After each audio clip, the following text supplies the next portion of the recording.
So here's a map of the hazardous waste sites. This property right here has hazardous waste contaminated soils potentially.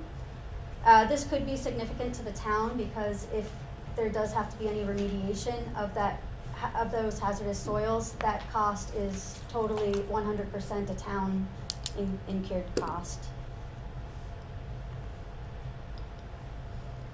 So here's the existing conditions layout. We have the red lines here are the existing property lines. Purple lines, I know the colors are kind of hard to see, are property lines. The green areas are sidewalks and walking paths. There's an at-grade railroad crossing 300 feet east of the bridge. Well, that does have a safety rating of, I believe, 87, Canal Street as well.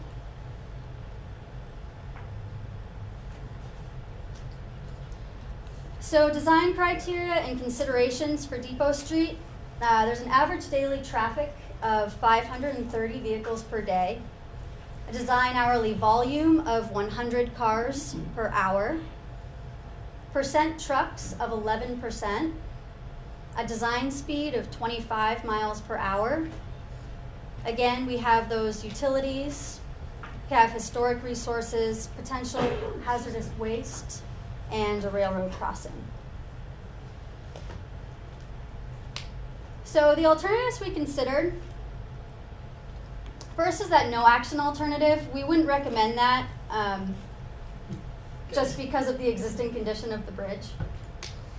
We did look at a permanent bridge closure because there are several bridges going onto the island. That's something that we look at as disinvestment. The arch would be closed to traffic and it could be rehabilitated for pedestrian use only. That would leave just Bridge 52 or that street bridge in place. Once a bridge is disinvested and removed for vehicular traffic, it would not be eligible for future town highway funding. Next, we looked at the arch rehabilitation.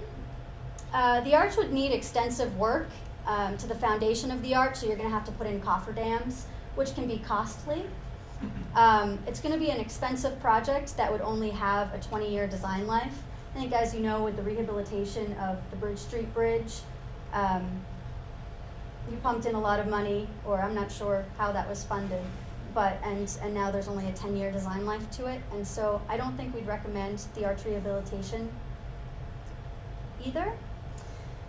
We looked at a full bridge replacement on alignment with a new arch. The arch would be similar to the existing bridge. We'd have to match the concrete color. Would probably have to match the existing span, the lines of the walls, any decorative features of it for historic permitting issues. Again, the current typical section would be maintained, so you have that, it's 11'4" with a sidewalk.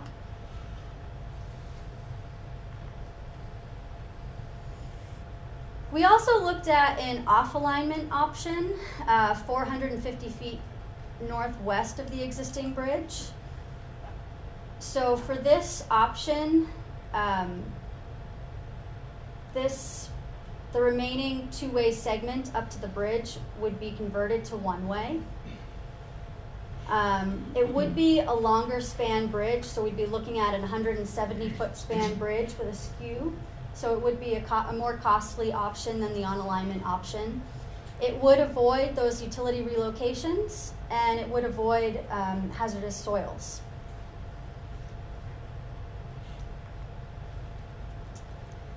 Another option we looked at was a new bridge at the Bridge Street location. This would leave the more historically significant arch in place for pedestrian use only. Can you go back to that for 1 second? Yes. Are we going to revisit these at some point? We're going to be looking at a cost matrix, so we're going to be comparing the costs of all of the different options. What's this alternative called? I believe this is alternative 4 in the scoping report. It's the off-alignment option.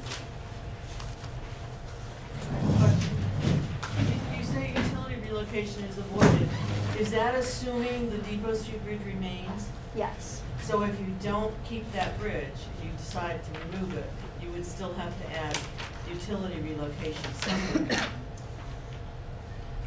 Yes, so the issue here is that the Depot Street Bridge is extremely historic. It is the longest arch of its type and the oldest of that type, constructed of that period. So usually when we do an off alignment option like this, we construct a bridge off alignment and then we remove the existing bridge entirely. But because this is so historic, we're not going to be allowed to remove that bridge. So if that bridge stayed due to the realignment construction, would that bridge be eligible for any kind of future funding from the state? If it was closed to vehicular traffic, no. Would you, if you're This would building another be- bridge, this would then be you would the new probably bridge. close it down. Yeah. The other thing that's not noted in here is there's a sewer main that runs down through Island Park and then crosses Depot Street and runs southerly through the Waypoint Center. Okay. Just so you know that there is another sewer line in that vicinity. Okay. Okay. It's not mentioned. You'll find Hopefully not the Somebody hard will. So we did look at replacing the Bridge Street Bridge instead and rehabbing Bridge 53 for pedestrian use only.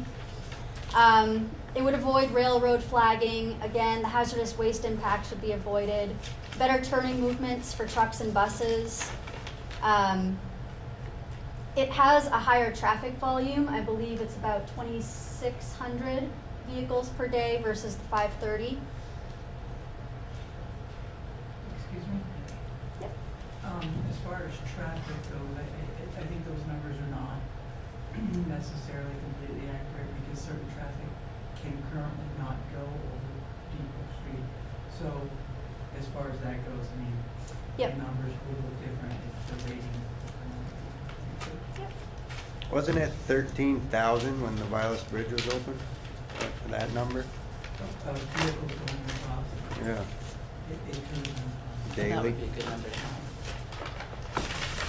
Would you have that data of what the volumes were when the Vilas Bridge was open? That number, It's possible. There's counts done periodically every now and then. We have counts dating back to the 70s Okay. for certain areas, and so if a count was done here, it's in the system somewhere. There was a traffic study that was done several years ago that has that count on it. I've got a copy of it at the house. I didn't bring it tonight, but Okay. I do have a copy of it because I was going over, I think it was to do with the trustees redoing their traffic ordinance. I think it was handed out maybe a couple months ago at our, right after you got hired, I think it was handed out, or maybe Okay. before. So Okay. it's just got to be a copy around here somewhere. So on to our recommended alternative. We recommended a full bridge replacement on alignment with a new reinforced concrete arch. It would be a closed spandrel elliptical arch with similar dimensions to the existing bridge. That 11.4 typical section with a sidewalk would be maintained, and this would have a 75-year design life. Aerial utilities, gravity sewer, and water mains would be expected to be relocated. Because this is a town-owned structure and those utilities are within the town right-of-way, those would all be participating costs. So you would fund it, or? We would fund it, yep. Yep, the town would have either their 5% share or their 10% share. It is estimated to cost about $500,000 to relocate those utilities, so it's a significant cost. So this would be the recommended typical section. Railing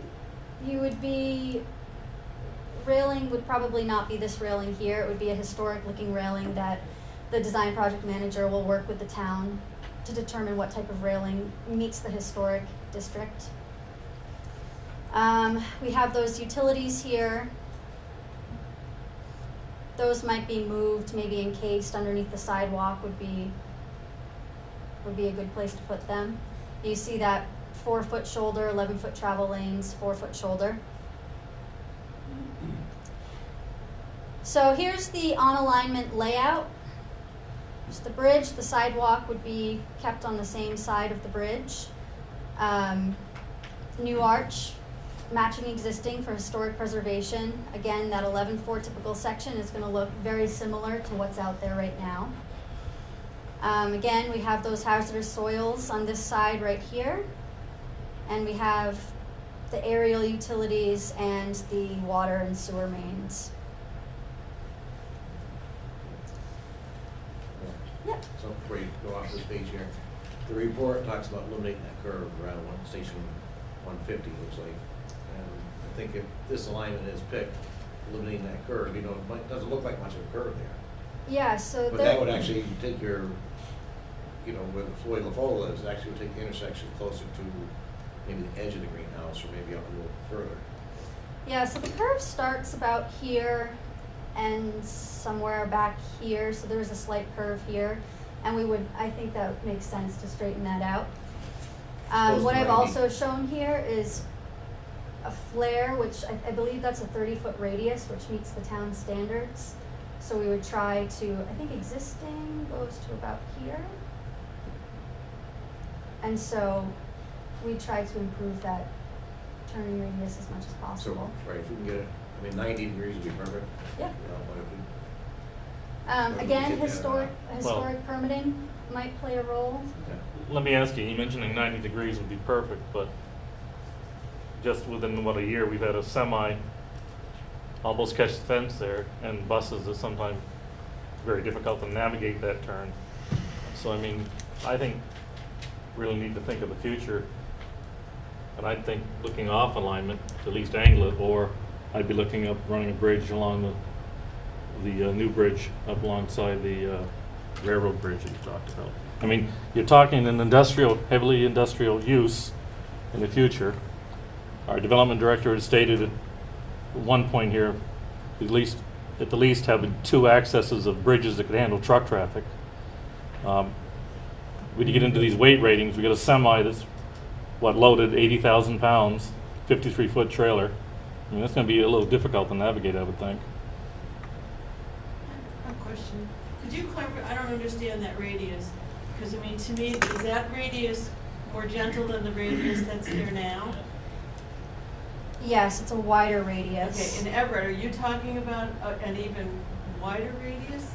No, 30-foot radius would help along with eliminating that curve so that as close to 90 as possible. Right now, you probably have an 85-degree turn there. There's a slight curve here. So what Everett's talking about is taking, a point here and making and straight lining this to make a 90-degree All with right, Canal okay, I Street got it. here.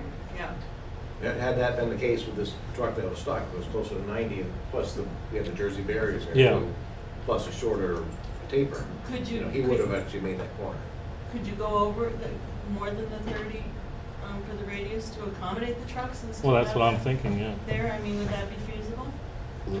I think getting anything larger than a 30 here is going to be tight, just based on the constraints. You have the canal here. And to be honest, once you get that to 30 and you get that barrier out of there and you've got the shoulder to work with too, they should have. Yeah. We haven't run any turning radiuses. That's a design thing. We haven't got to the design Yeah. phase yet. But I would imagine that would be good enough to handle most of the Yeah. truck traffic. that's going I think through what we need to do, in my opinion, is we need to look out down the road, 30 or 40, 50 years down the road, assuming the Bellows Bridge may open up at some point in time, there'll be increased traffic. And there's going to be two-way traffic on Depot Street going in and off that, on and off that bridge. It'd be nice if you had large vehicles, i.e. trucks, et cetera, that they weren't always going into the opposite lane like they do now, and I observe down there, into the oncoming traffic lane. Right. The So- goal would be to make Yeah, make tweaks. I'm not sure we can get it as big a radius as you'd like. Right. The goal would be at the design phase to try and tweak that to get the biggest truck we can get through there. and what type of weight ratings are you talking? That would be unlimited. Unlimited? With a new structure. HL Right. 93. Yep, Yeah, which is a design envelope that captures all legal state loads. right. Overload permits might be a different story, but to be honest, it Right. shouldn't be a problem either. Now, when the Violet Street Bridge was open, because it's more aligned with the Bridge Street Bridge, and this is like a tangent, did most of the traffic using that Violet Street Bridge take the Bridge Street? Probably, I was Yeah. near them. Yes. Yeah. Right. And to be honest, you mentioned it earlier, you want a new bridge here because you're gonna be rehabbing Bridge Street down the road a ways. And you still wanna have a good bridge to maintain traffic on when that one's getting replaced. Just thinking in the long term. Yeah. And we'd like So to- you brought that up and that's a good point. Yeah. There's a question behind you, Jim. In your cost estimate, you mentioned some contaminated soil.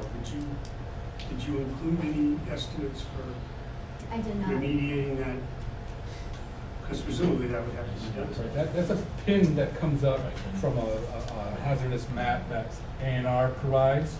We don't know the extent of that. So in the design phase, when I get a hold of the design phase, I would take a couple of borings, one right near the end of the bridge, one a little bit farther away, and find out where that contamination is, just to figure out if it's there, or if it is there, what, that doesn't vary as you get closer to the bridge. And secondly, if there is, we probably sheet pile the end of that as much as we can, so we're limiting the amount, to get down into the abutments and stuff, to limit the amount of hazardous material we actually have to handle and remediate. But those are design issues that, probably more than what you guys want to know now. Okay. Thank you. You had a question, I noticed, you've been. Yeah, just back to the turning thing. I mean, I'm sure the new arch bridge is on a 90 thing, right? I don't know what the I'm not radius sure is. that is. And 53-foot trucks have to go into the other lane. It's a much busier intersection. I don't think you could make a 90-degree turn with a 53-foot trailer where you can stay in your lane, especially in this tight spot.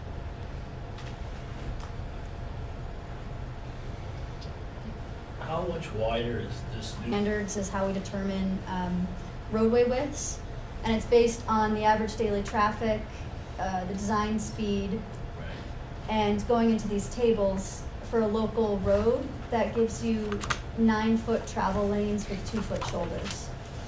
So the 11.4 that you have now greatly exceeds that 9.2 standard. And then two other things is, historic preservation is gonna really limit how much we can actually change that existing, anyway, from a historic point of view. Secondly, it is gonna feel a little bit wider once you get that barrier out of there. No, it just, to me, it doesn't seem like it's, what would be 30 feet wide right now? I think it said 34 30, feet wide right now? I thought it was 33. 36.9 Is that what it said? is what, 11.4 for. with your 4-foot bike path and It's on the 4-foot. front page of that, I think. 15 and 15. There somewhere down And here. then the curb mounted railing. That's, There you go. The existing one's 32. 38.1.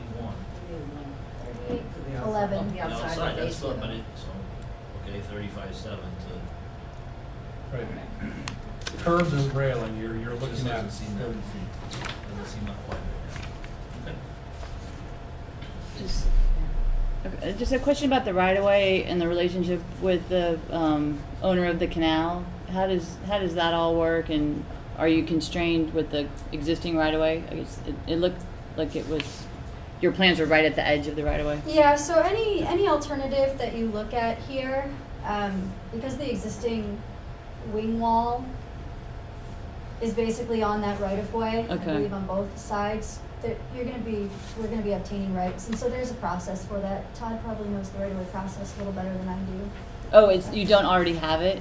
No, we wouldn't get Oh. that until we get, the goal here is to get to the project defined. Once we get the project defined, we Right. got direction for where we're moving forward, then it's gonna fall on to me for the design process. And that's when we start our permitting and right-of-way processes, once we get a set of plans to work off and to start. Okay, I thought you might have had a pre-existing right-of-way. There is just a a existing historical. right-of-way, and that's represented by the red line that's up there. That's what the town Oh, highway okay. that's there. That's your Okay. town highway right-of-way. That's the town's. Yes. Okay. So what she's pointing is those wing walls are so close to that right-of-way. Right. In order to remove them and put new ones in there, we're gonna need easements from Right. whoever owns that canal to get in there to do that work regardless. Right, okay. Okay. And then just a comment about the alternatives. Our staff met, our development staff met and talked about long-term possibilities of development on the island. And in some respects, the off-site alignment could work better. I mean, this is a 100-year project again, right?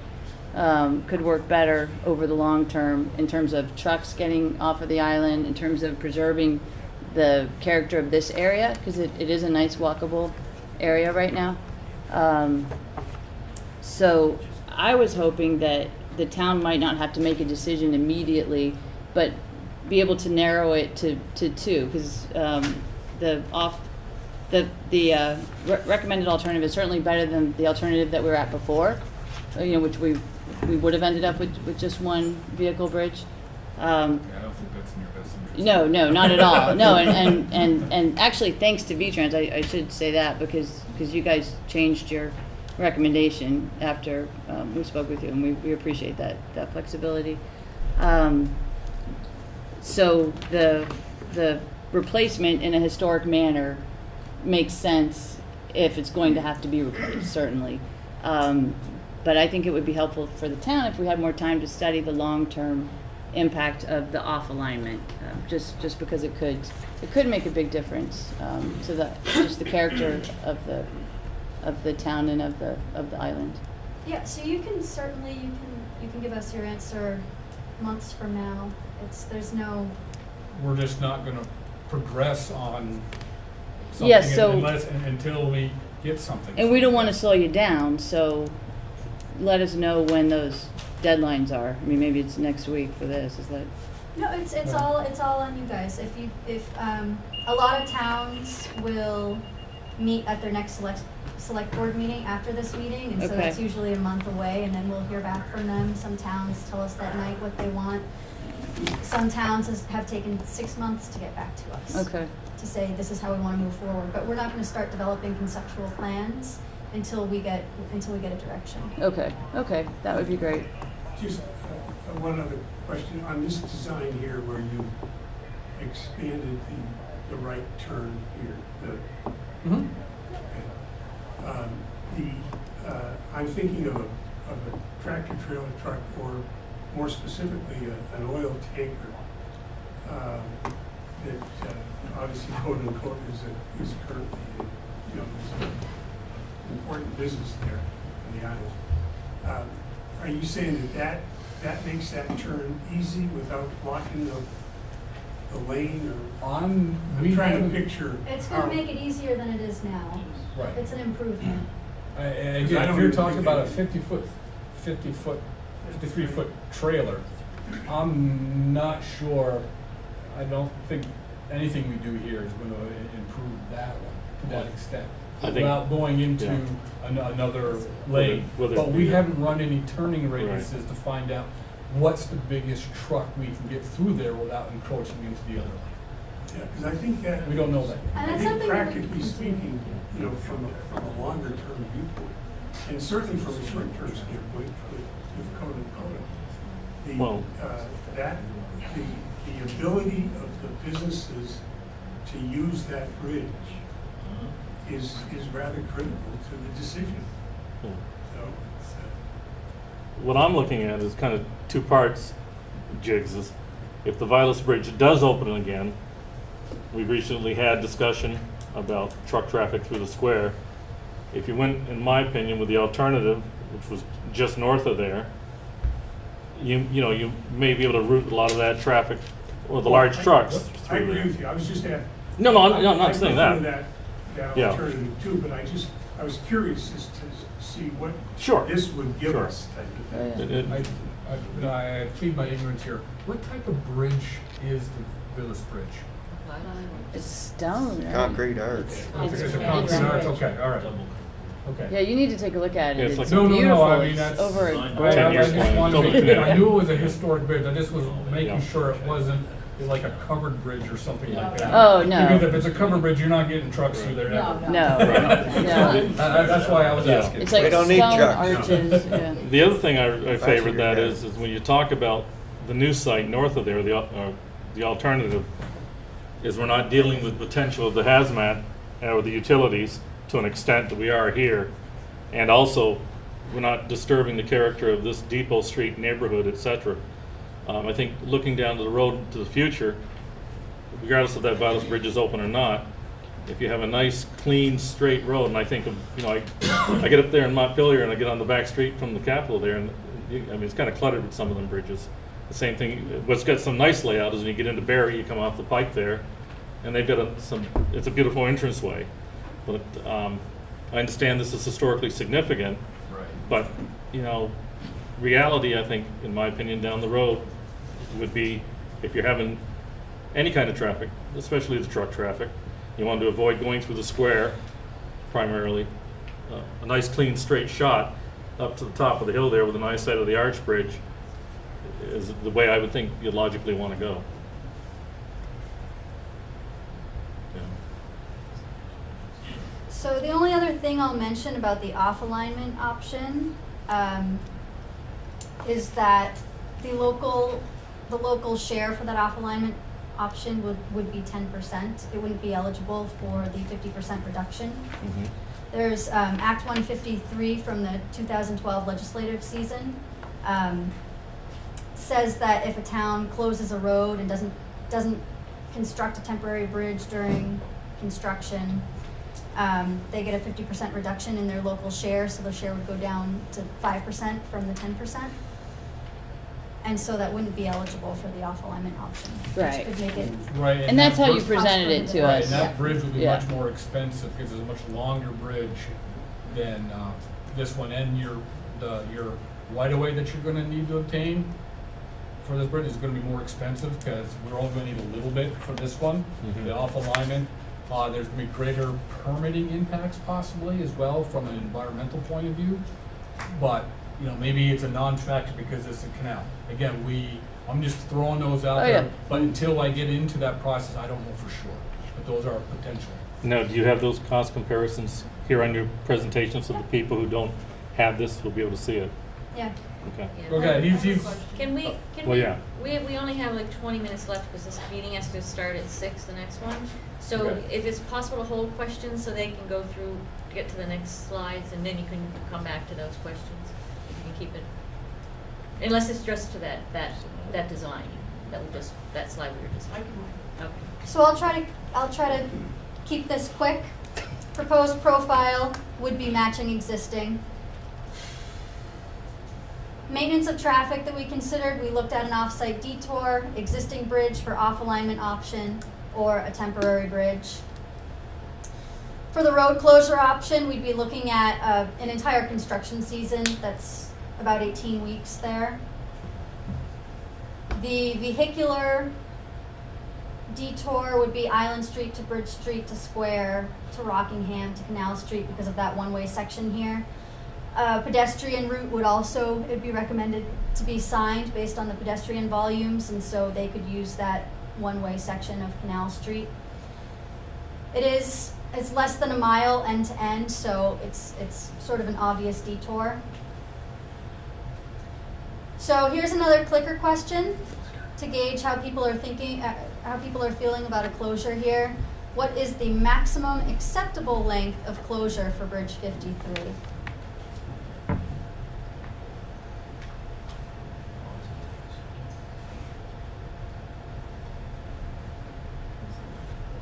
So that's good to see. So a temporary bridge, we'd be looking at a one-way temporary bridge based on the traffic volumes.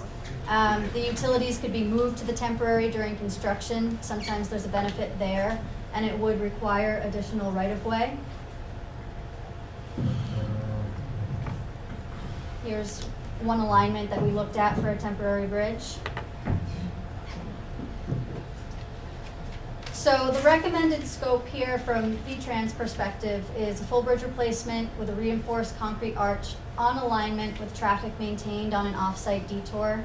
which would give the town that 50% reduction in share. Again, it would be an arch similar to the existing. We'd be looking at a 120-day road closure. A separate pedestrian route would be signed. The typical section, again, would be maintained, and it does exceed the Vermont state standards. Be looking at a 75-year design life, and that would be an HL 93 load-rated bridge. Right-of-way would be needed. Extensive utility relocation needed. The water, sewer, and aerial utilities would need to be relocated. Potential impacts to contaminated soils. Again, we don't really know the extent of those until we go in. And again, the pavement should be extended past the railroad crossing. Railroad flaggers would be expected throughout the construction duration just because of the proximity to the railroad crossing. And so here's the cost matrix. So here's our recommended alternative, the new arch on alignment. And then here is the new steel beam bridge off alignment, that alternative 4. So in terms of project cost, total project cost, this includes utilities, right-of-way, engineering. They're pretty comparable, 3.4 million versus 3.5 million. But where the town share comes in, you'd be looking at about 172,000 versus 350 because of that reduction in local share. Just one quick question. In the off alignment, when vehicles get off the new bridge into the now parking lot, is that all figured into the traffic flow? Is that part of our cost? That's not incorporated into this cost. I'm a little confused where the vehicles will turn to cross the railroad tracks on the new off alignment option. So if I could go back. I'm sure the cost stops where the bridge ends. So Somewhere then, you're gonna have a No, the 90 cost- degree something that someone can't. Well, it get. would So be- the cost is included, so, oops, there we There you go. go. So the So it- road goes all the way almost up to the canal, so There's there's a not a lot of 90-degree. approach work there. And the parking lot is here, so that's already a paved surface. So we would pave the approaches of the bridge. There would be minimal approach work there. That would take up that parking lot though. This The- side of the parking lot would be eliminated. that cost is essentially to the end of your red line, you're saying? Yep, Okay? yep, there would be minimal work here.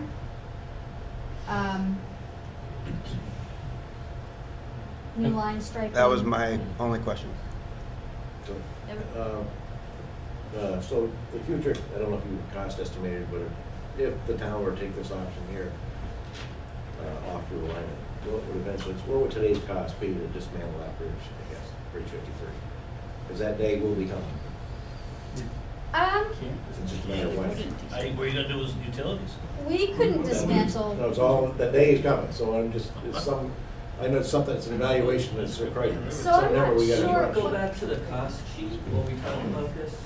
Yeah, Because there was like a $100,000, there's some cost to do a repair to the bridge that would work to maintain the structure for a pedestrian or local traffic.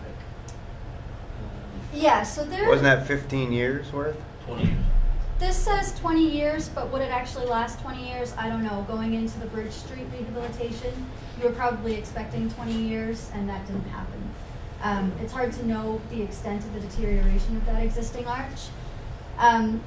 Removing that bridge entirely, I'm not sure what the historic permitting, if it doesn't use federal funding. I know there's a lot of stipulations when federal funding is involved. So I guess that's, if we talk about, what Wendy's talking about, we'll have to have that full cost down the road. It's going, if they pick us all off through alignment, someday that cost will face the town. Well, it's Yeah, gonna, right. it's gonna face it. No, on the town's dollars. Yes. Yes. 100%. Yeah, so that arch needs to be addressed at some Right. point. Yeah, there's a question in the back. The day that we all met down there. Yes.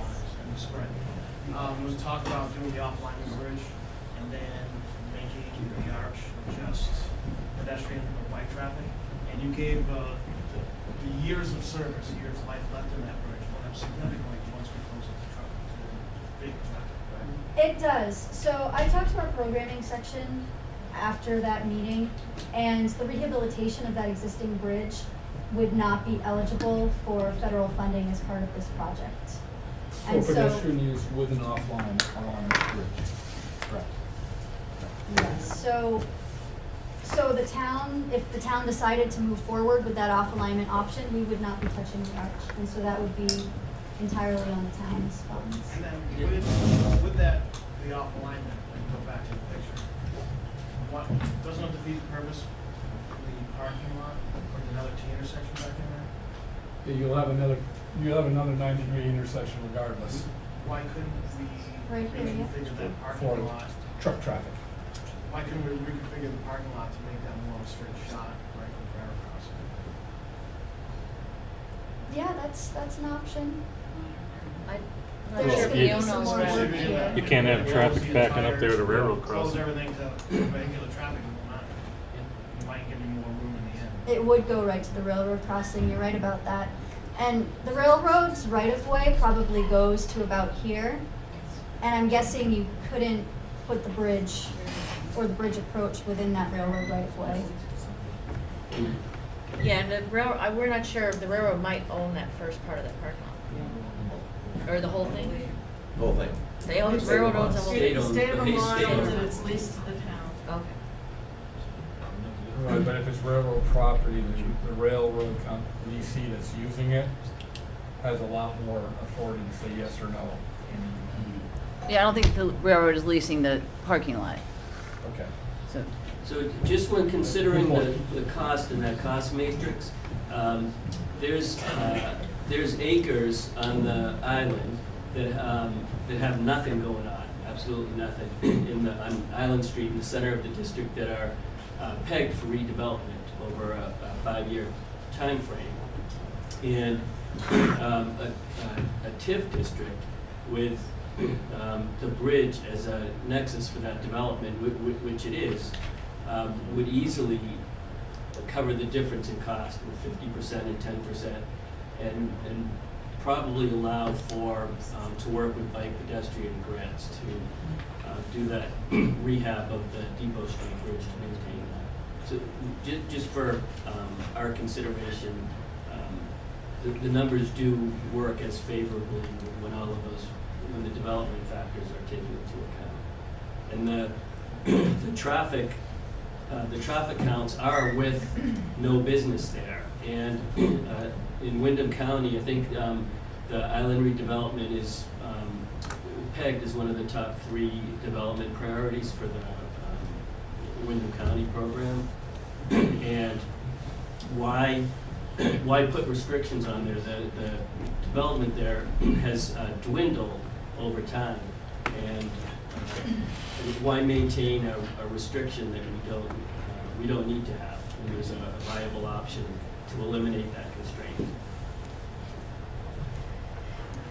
Yeah, so There's a, I just want to comment that one of the things that prior wasn't included in the community input was the impact of closure, the construction on the Rockingham Canal House.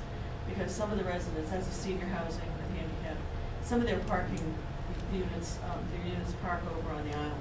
And to have some kind of a pedestrian access to get to their parking seems kind of important when you're dealing with seniors. They can't walk all the way around the route that you've got scoped out. It's just something to think about whether that could happen. The other thing is when we talk about rehabbing the current bridge is, there's some photos, I know nothing was done below the water line, but there were some photos that were taken when the hydro dam was being worked on and the water level went down.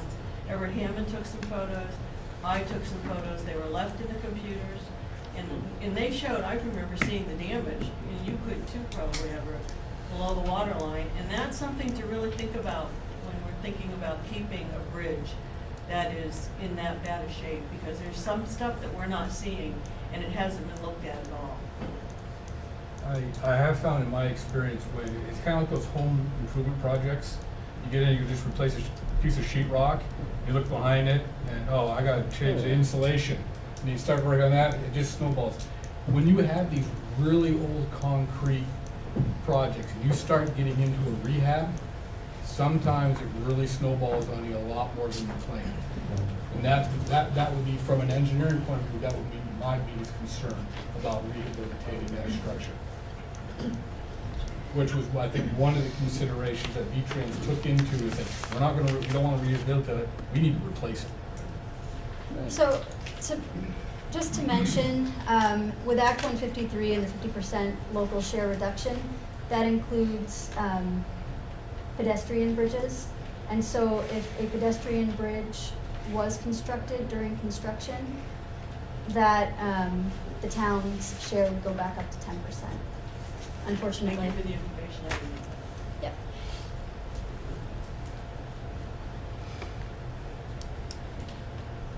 So the preliminary project schedule, regardless of what alternative is chosen, this is in the funding year for construction in 2023.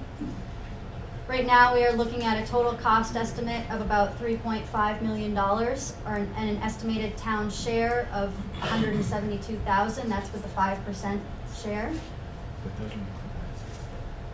That does not include hazardous waste remediation. Do you have an estimate on that? Not yet. We don't, because we don't know the extent of the problem there. No ballpark in the middle of the road? Do you have a ballpark? No, it also depends on the type of contamination and how, and the volume that you're excavating. I mean, if you're laying that back on a 1.5 slope back into the road, you can get into a lot, but if you're sheet piling it off and only dealing with what you need vertically to get down to those abutments, you can reduce that amount, so. So I can talk to We our need ha- we need testing. I can talk to our hazardous waste guy, Andy Shively, and ask him a ballpark estimate to get to you, That'd be great. just so you have an idea. Would that be eligible for any EPA funding for brownfields cleanup?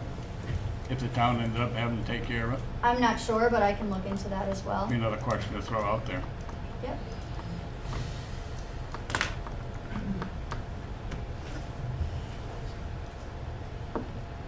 So on that, I have another question on the numbers on that. Yep. So if we did build a pedestrian bridge on that, it would go back up to 10%. So it would essentially double the Yep. cost, which is almost very close to an awful alignment. Correct.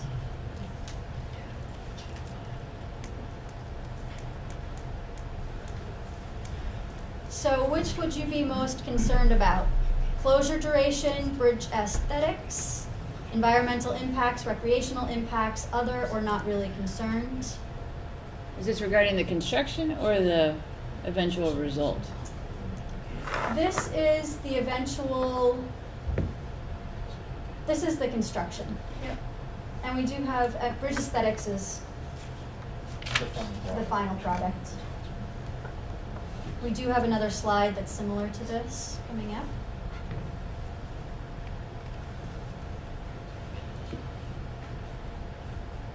And which design aspect is most important to you? The shoulder width bicycle accommodations, the bridge railing, construction year, construction duration, cost, or other?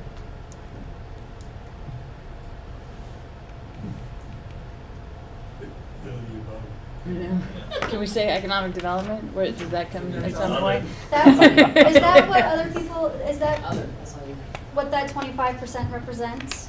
If I vote that Economic way, that's what development? it is. Not necessarily.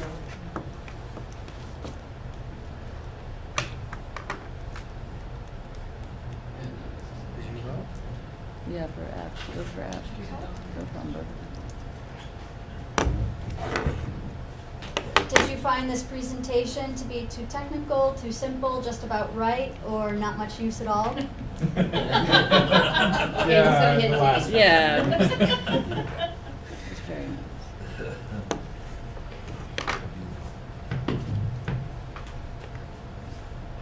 And do you find the recommended scope of work satisfactory?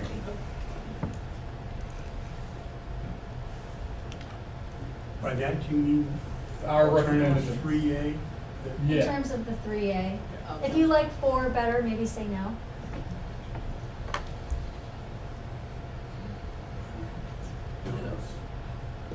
Fence, where do you put all the fence? So we're just about at the end here. Next steps. The next step here is we're going to wait for the town to respond on how they want to proceed. I spoke to Wendy a little bit before the presentation. If you do want to proceed with alternative 4, that alternative does not have management's approval. They don't agree with constructing a new bridge and leaving 3 bridges that are in disrepair onto the island. So if that is an alternative that you do want to go forward with, that's going to be a big push for the town. You're going to have to write a letter to our program manager, to your legislature. So that Now you would be some mentioned additional footwork. 3 bridges, yeah. there's 2 bridges. Well, That's right. There's the Vilas Bridge too. Yeah, So- that doesn't belong to us.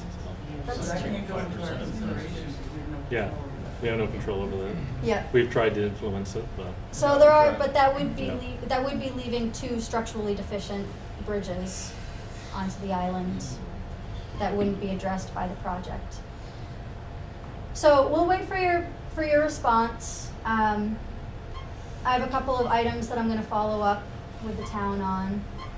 Cost for the hazardous waste. I'll look at turning radiuses for the Depot Street Bridge. I should have that done by the end of the week, I'd say. Once we get a response, we'll develop conceptual plans, distribute for comment. If you want another public meeting then, we could hold another public meeting. So that's the request public informational meeting. Then we'd process local agreements, so that's the finance and maintenance agreement. And then there'd be the right-of-way process, which will likely be needed here. And the town is responsible for any chosen detour route, so that would be the town would choose the route and sign it according to the MUTCD, which is part of the F&M agreement. And that's it. Any other questions, comments? I'd like to ask what happens in the 5-year waiting period? How frequently is the bridge checked to see if it's still acceptable for vehicular traffic? Yeah, so it's on a 12-month inspection frequency. Oh, yeah. Yep. And if at any point our inspectors go out there and it's determined the bridge is no longer safe, we would ask the town to close the bridge. And that would be, So just like the Vilas Bridge. and that would be the closed bottoms until towards construction. it. Nine rows. Then we have one. Gaetano, question? So, I was thinking this before that picture, but do we know the integrity of the canal walls? Essentially, we're gonna have to incorporate some of them into the footing integrity of a new 75-year bridge. Yeah, so. Has that been inspected, or are we going to, will it be new? I think the impacts to the canal walls are gonna be minimal. I'm not, are they gonna be supporting any of this? They new wouldn't be bridge? supporting, it would be supported entirely on its own. We haven't gotten borings yet. Okay. Um, Well, say it deteriorates further, it wouldn't impact the integrity of this new bridge. Nope. Still be a 75-year bridge? It would still be a The 75-year canal walls bridge. collapse. We would design that so it stands all Yeah, on its own. We would design, the wing walls or some sort of tie back into the existing canal wall, and that would have a 75-year life. But that bridge, once you get past that point where you're tying back into the canal wall, if that canal wall can go, the bridge is gonna be fine. What about your footings and stuff? Well, we don't want them tied to that canal Right. wall. We have its Yeah. own That support was my system question. underneath that. Yeah. We're not into reusing old concrete Yeah. when we're putting in a new structure. We don't want to put new good stuff on top of bad stuff. All right, any other questions? Because we're running out of time. We're running, Kelly? So if you change that into a pedestrian bridge, what was the cost of that? change that to a pedestrian bridge, it's hard to say because we don't know the extent of the deterioration. That's really hard to estimate. About 700,000, 900,000. One more quick one. What? Over the, that duration of the 20 years, if it lasts that long, if you do the rehab, the town would be responsible for maintaining that bridge, correct? Over the 20 years? Yes, so that would be So that's taken out of the system, so it would no longer be eligible for town highway funding Right. in the future. Gaetano, last question? For total replacement, the town, the 3.443 million total, that's including the utilities, both water, sewer, overhead, Yep. and that's, Yeah, the overhead utilities is on the utility company, they pay for that. water, sewer is in this town share portion, or? It is, yep. Right, because that would be eligible, be reimbursed by the federal government for those federal funds in this particular case. Yep, so that So- 172 includes. So you would, in closing it, you're paying 5% of that. 5% of what the actual costs were? Yeah, the rest would be part of the project. Okay. 10% if we added a temporary. Okay, we are out of time. Everett, last question. I just wanted to point out one thing, just at least for the board to know, this, the estimate they've had here is not based on a design, so these estimates will fluctuate. As they start the final design, they get the footing designs in there, anything else, it may go up. Yeah, it could go up, but the relative difference between the two Right. is we feel reasonably confident with that for decision-making purposes, but that final thing is, we may be off 20%, but if they're both off 20%. Even though one's new and one's. So when we look at town bridges, we try to make sure that our cost isn't going to be a lot over from what we're showing. If anything, we'd like it to be under, because I know towns do need to budget for this, and so we don't want to go to the town and say, hey, it's going to cost $170,000 and have it cost $250,000. And so those costs are. I don't expect it to be much. I can see some competition. Yeah. Okay, we are officially out of time and we've encroached on the next meeting. So, Do you want to briefly do the next item? I don't know if we have any time to go into the next item, do we? Or well, We could do it in 2 minutes, I think. I mean, it Yes. depends on how extensive the conversation is. I have to ask trustee, I Okay. guess. Deb, do you mind if we steal 5 minutes of your time? No, go ahead. Thank you. Okay. Yeah, the development office would like to submit an application for electric vehicle charging stations, and the due date is Friday. So that's why it's coming to you now. Is there any cost to us?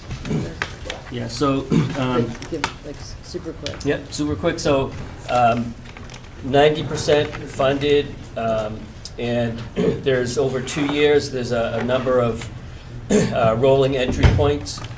$210,000, our share is $21,000. A third to a half would be Department of Public Works. Do you wanna- And Okay, I got it.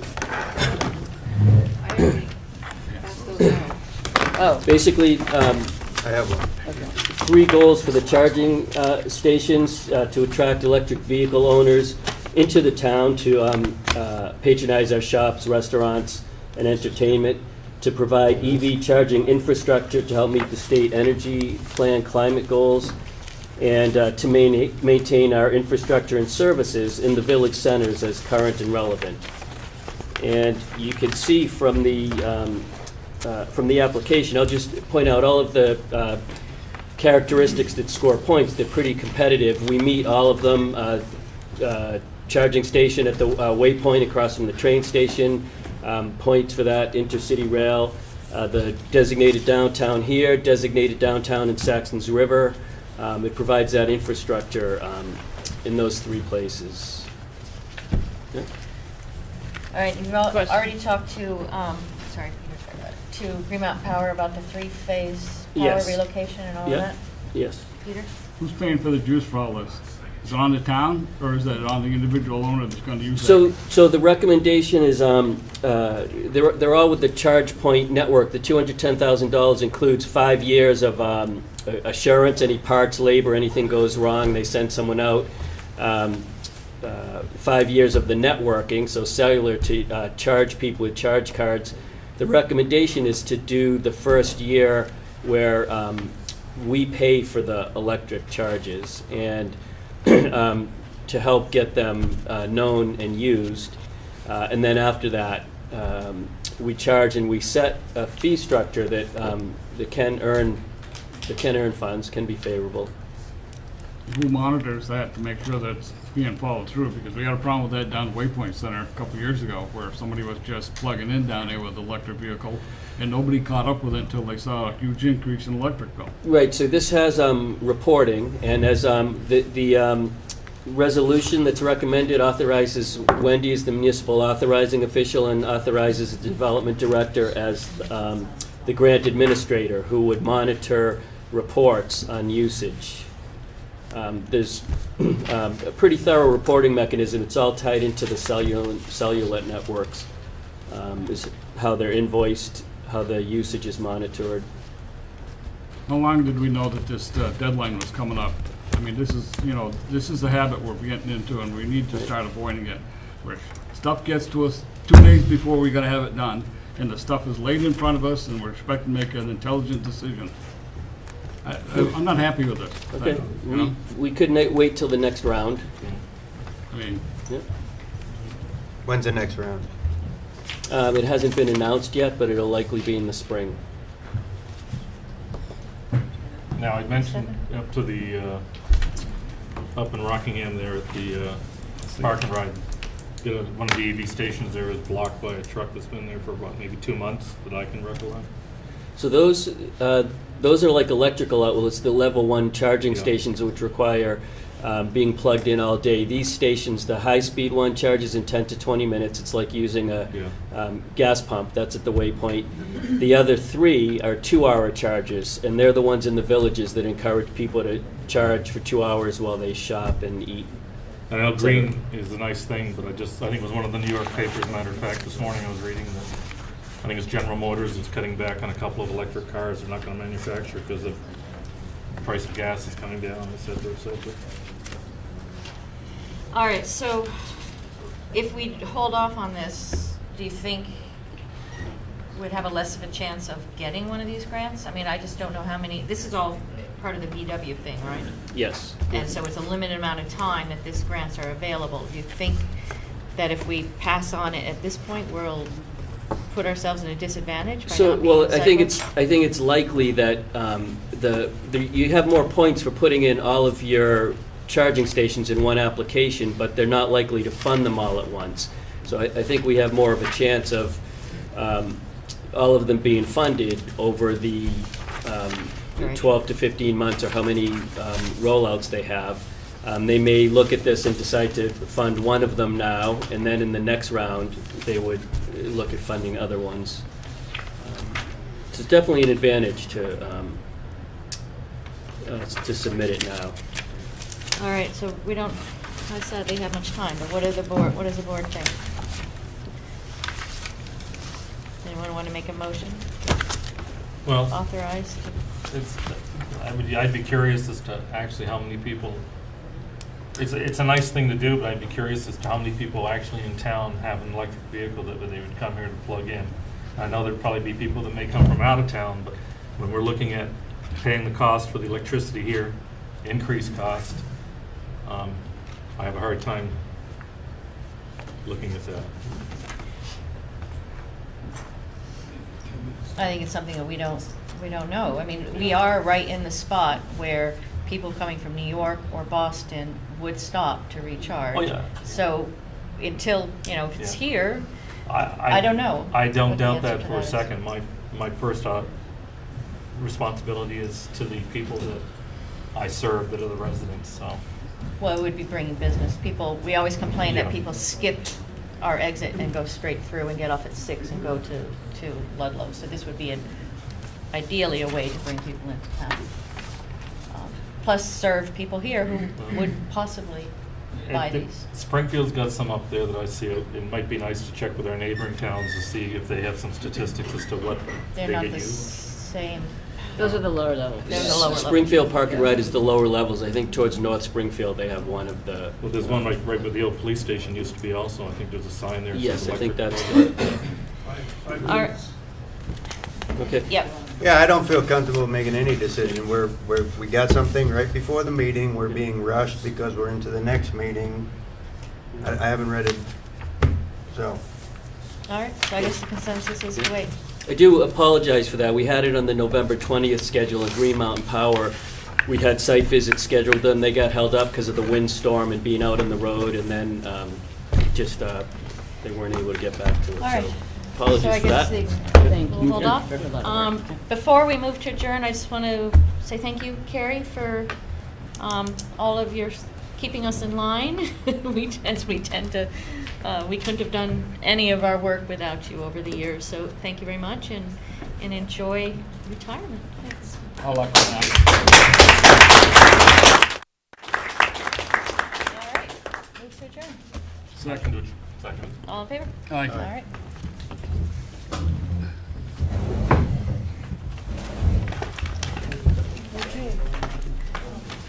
Yeah. It's always exciting. You're welcome to stay.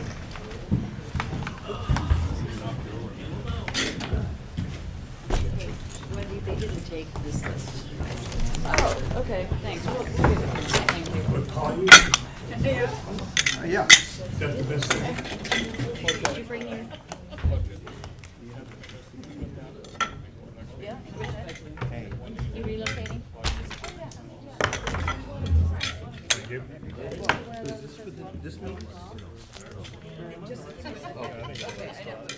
Like coming in at 9 on Friday. Okay. I hope it'll be. Still the other two, Carrie. Yeah, definitely. Give me a run. Yeah? Yeah. So, Thumbs up. what's Friday? Thursday. Weather's supposed to be okay, so Thursday what? Thursday, we'll put it on Thursday night, right? Are we heading on Thursday night? I didn't know what we were doing. Oh, I thought you got a hotel. No, I said, no, I didn't. I said we were gonna meet at 5:30.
Is he not coming? Right, he's not. You know? What can I say? He won't, he's doing something where he won't be back until Wednesday. That's what. Bridge discussions are interesting.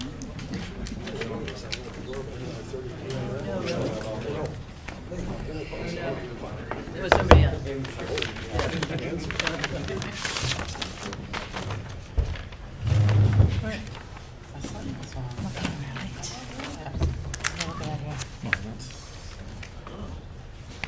Okay.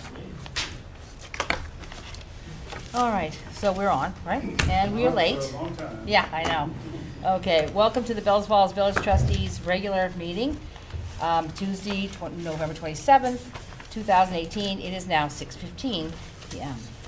I'm going to order additions to the agenda for routine administrative matters and/or pressing matters that will require ratification at a future meeting. I have none.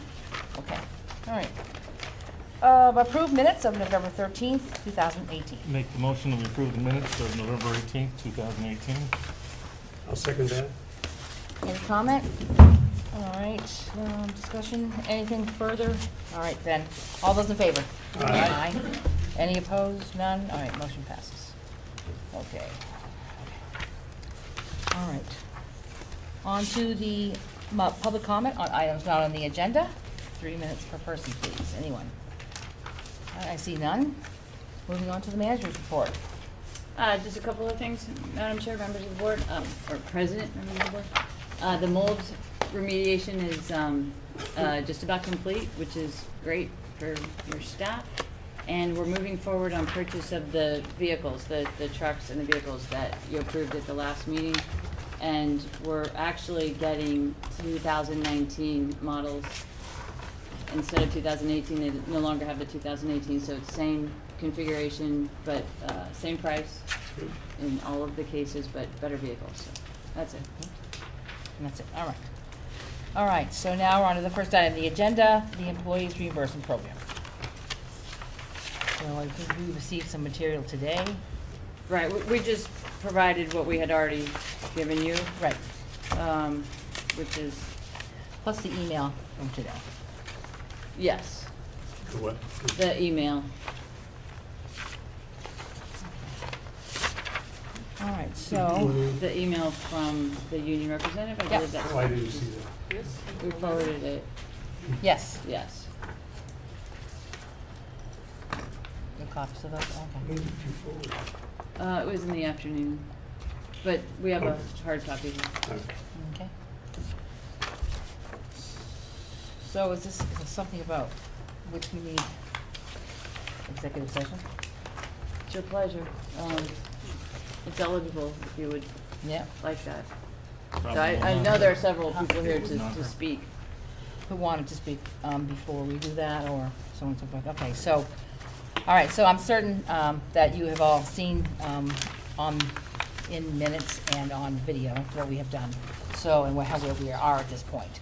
So I guess I would, at this point, unless the board has something else they'd like to say, I could open it up to 1 minute per person for the agenda items on this subject. Could we go into executive session? I'd like to. You want to do it first, or after Yeah, these I people would- have an I wanna opportunity do to it speak? first. Well, yes, but they've taken their time out to come in here. The least we could do is listen to them for 1 minute per person and then go into an executive session. But there isn't even a motion on the table. There's no I mean, motion. that's the- It that's does, I know, but we're the whole discussing the point. item, and they want to get this out of the way. It would not have, it won't hurt to do that, and give them, the ability to have that speech. Does anyone else disagree with that? All right, who would like to speak on this matter? Anyone? No, I'll okay. make a comment. Oh, I'm sorry, your name, sir? Keith Hancock. Okay. Representative from Local 98. I'm gonna have my- All the trustees have Very copied good. it. Okay. So Okay. I'm waiting to see what the next room's going to be. All right, and then thank we'll you, make Mr. comments. If that be the case, then, I guess we shall. I'm afraid to make everyone move out of the room, but here we go. That's the wrong motion. This is I the wrong don't have a motion. sample motion. Do you want to propose a sample motion? That's for the Just pull it different out one. To discuss this, what we decide to do. Right, I realize We that. can do it in the open, unless, No, you're gonna want we're gonna want executive session, so. Just plug in union contract. Okay, so, all right, so I'll use Yeah. union contract, right? Okay, I move to find the premature general public knowledge of a union contract, Union contract negotiations, will clearly place the municipality at a substantial disadvantage by disclosing confidential information. It's not about a union negotiation. It is about the union, it's about the union contract. No, that's not what I wanted. I wanted an executive session to discuss to find out from our council Yeah. guidance in terms of what we should do with this employee reimbursement But it's based program. upon the union contract that's in No, place. it's not, it's not based, Then you don't. my inquiry Okay, is not well, based in on that that at case, all. if no one wants to second that, we won't have one. So, I think that it's to request information for the trustee board, and premature disclosure or something would be inappropriate. but it's not an Believe area, me, but an issue of insurance is not an area upon which we can go into executive session. It's not one of the exclusions. It's not an exception. It has to be about a contract or Okay, all right, employment then or. I'll second your motion. Okay. All right, so it has been moved and seconded. No further discussion? All those in favor? All right. Aye. Any opposed? Okay, motion carries. You have a second motion. You Oh, want I'm to say sorry. who's invited? move to go into the. Yeah. Now you have to do the second motion. No, I moved to the second one, okay. This one, yeah, but is this one acceptable, or have to change the language on that You too? have to change the language. Okay. I move that the Bellows Falls trustees enter executive session to discuss union contract negotiations,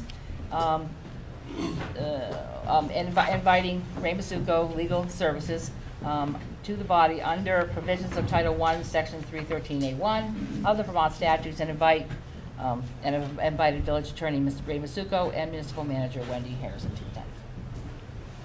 So Yes, second on that one too. I'll second that.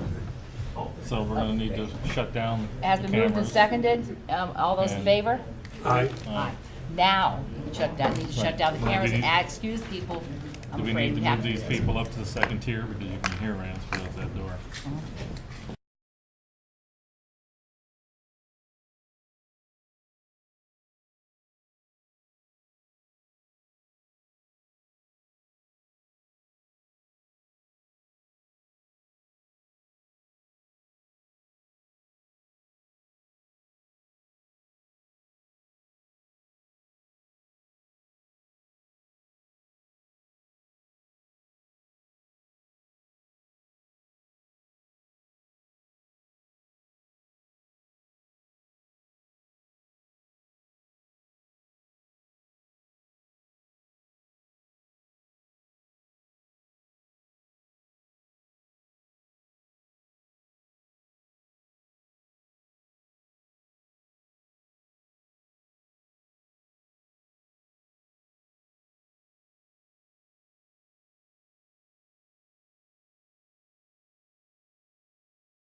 we were waiting until he's back on.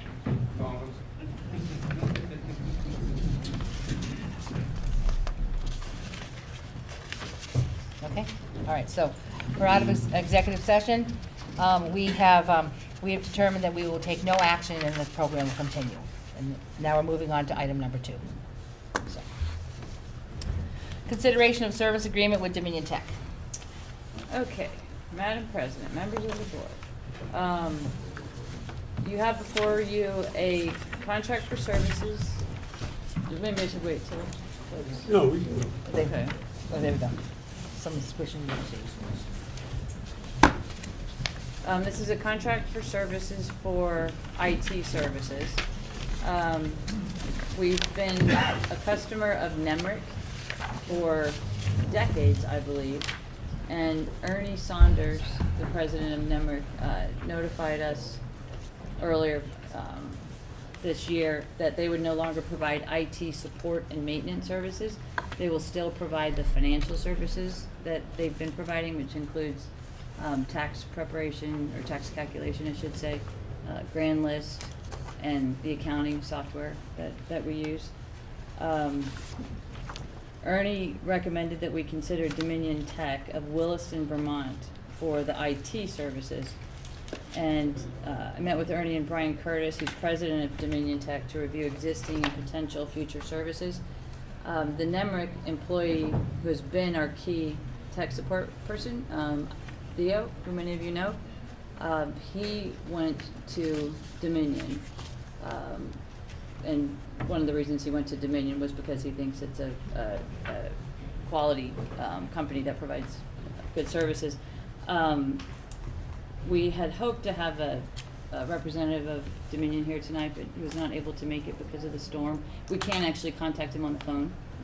He's standing by. I figured that was what that was for. Yeah. So we can. He came to the select board meeting and answered a lot of questions. So the proposal, as opposed to the Nemrick proposal, or the Nemrick service, was provided at a very low initial cost. And then we paid on an hourly basis. Our hourly rate was unusually low also. We were basically getting the hometown discount. But our costs were really variable over the years.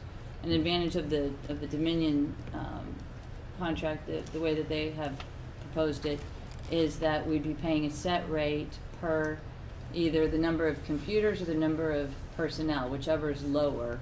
And that rate would include maintenance of the hardware, and also planning services, which is one thing that I think would be really helpful about this service, is that they would help us plan for a number of years our IT needs. So we would have basically a long-term capital plan for IT.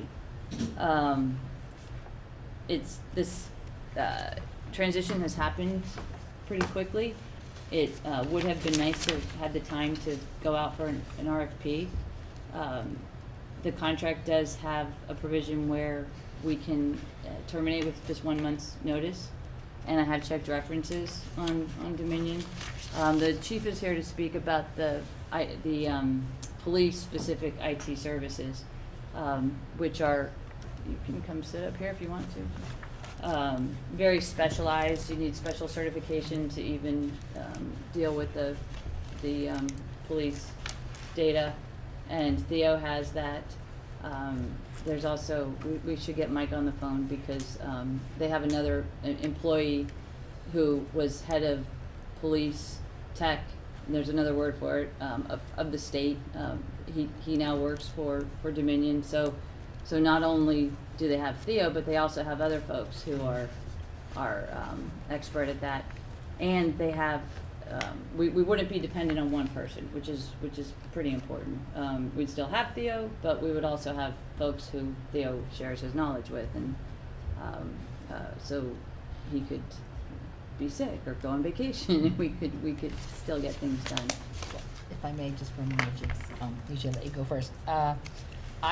I look at this and think this is a significant increase in what we've had. The village hasn't budgeted it. The police department hasn't needed that level of service, or they've been receiving that level of service for a lot different money Right. than we're currently looking at. We already have our budget set for the year.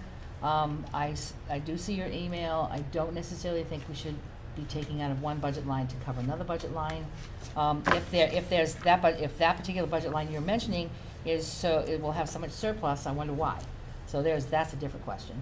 I simply don't, I think it's a significant increase in the amount of funding for these services, and the select board, of course, has already signed off on it, or they already agreed to it. We have not. And I think that's, at this point, that's probably all I have to say. I know Jig said something too. Yeah, I think I think for the benefit of the people that are here, we've had this IT support from NEMRIC for a number of years. We budgeted $6,000 for this fiscal year, which goes until June of next year, June 30th of next year. In the first 4 months of the year, we have actually spent $3,500 of that $6,000. So we look like we're going to spend most of our allocation in the first 6 months. So anything we agreed to in terms of the Dominion contract is going to be over our budget. The budget, the proposal basically from a financial standpoint is that every computer that you have or server, you pay $1,600 a year. Okay, so we have some, in the village, we have some 13 or 14 computers, servers, so you're talking an annual budget of close to $30,000 versus what we've been spending, $6,000. They also have said that for the privilege of signing them up, they want a $10,000 upfront payment for, I guess, for just hooking us up, setting us up as a client. Now, the fact of the matter is NEMRIC has left us high and dry. We budgeted for the year based on NEMRIC. They've decided to exit the business before the first half of the year is up. So the issue for me is not Dominion. I think their qualifications are excellent. I think because of staffing limitations in the town hall, we weren't able to vet this like we would normally want to vet it, which is to basically go out and see who's providing the services, what the costs are, and all those things. We weren't able to do that because of the resources. That's understandable.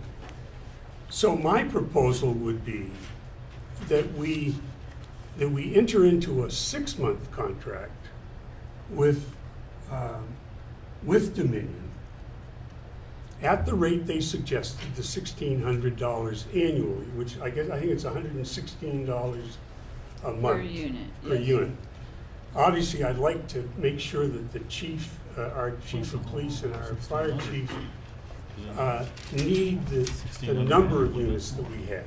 Obviously, if we can get by with fewer computers, then obviously we save the amount per computer. But I would say that given the position that NEMRIC put us in, that it would be, I would expect that Dominion would not charge us this $10,000 upfront fee. I think that's unreasonable.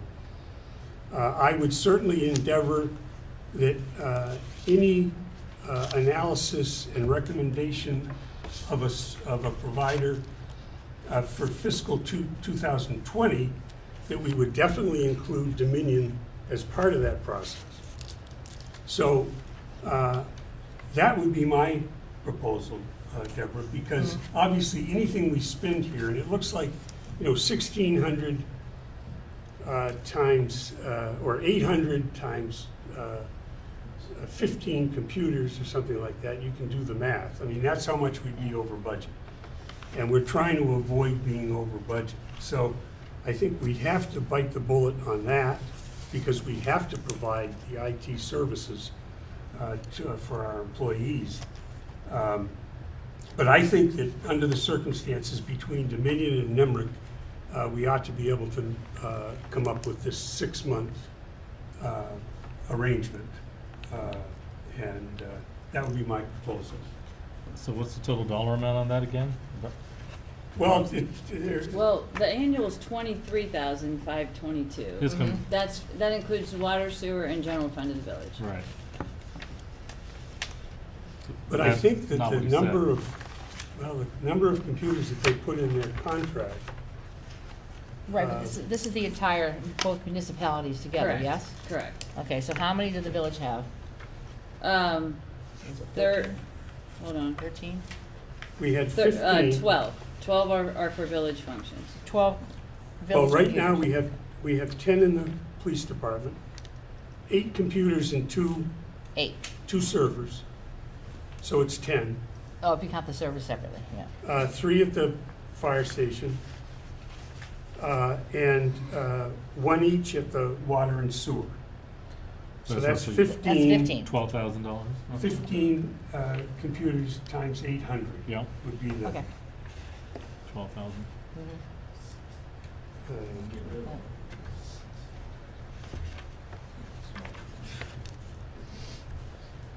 It needs to be for slightly more than 6 months because we need to start in the middle of December. The intent is to take it to the end of the fiscal I thought what they said year.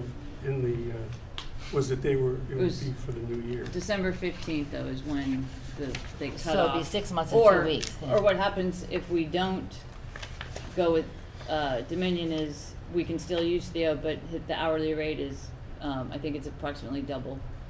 Yeah. Do you want to get Mike on That would be 12,000. Yeah. Yeah. on the phone?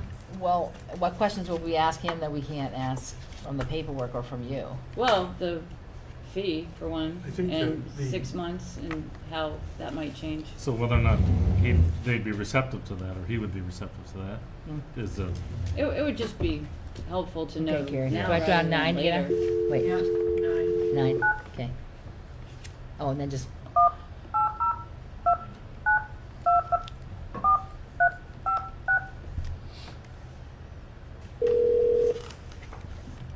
Can hear you.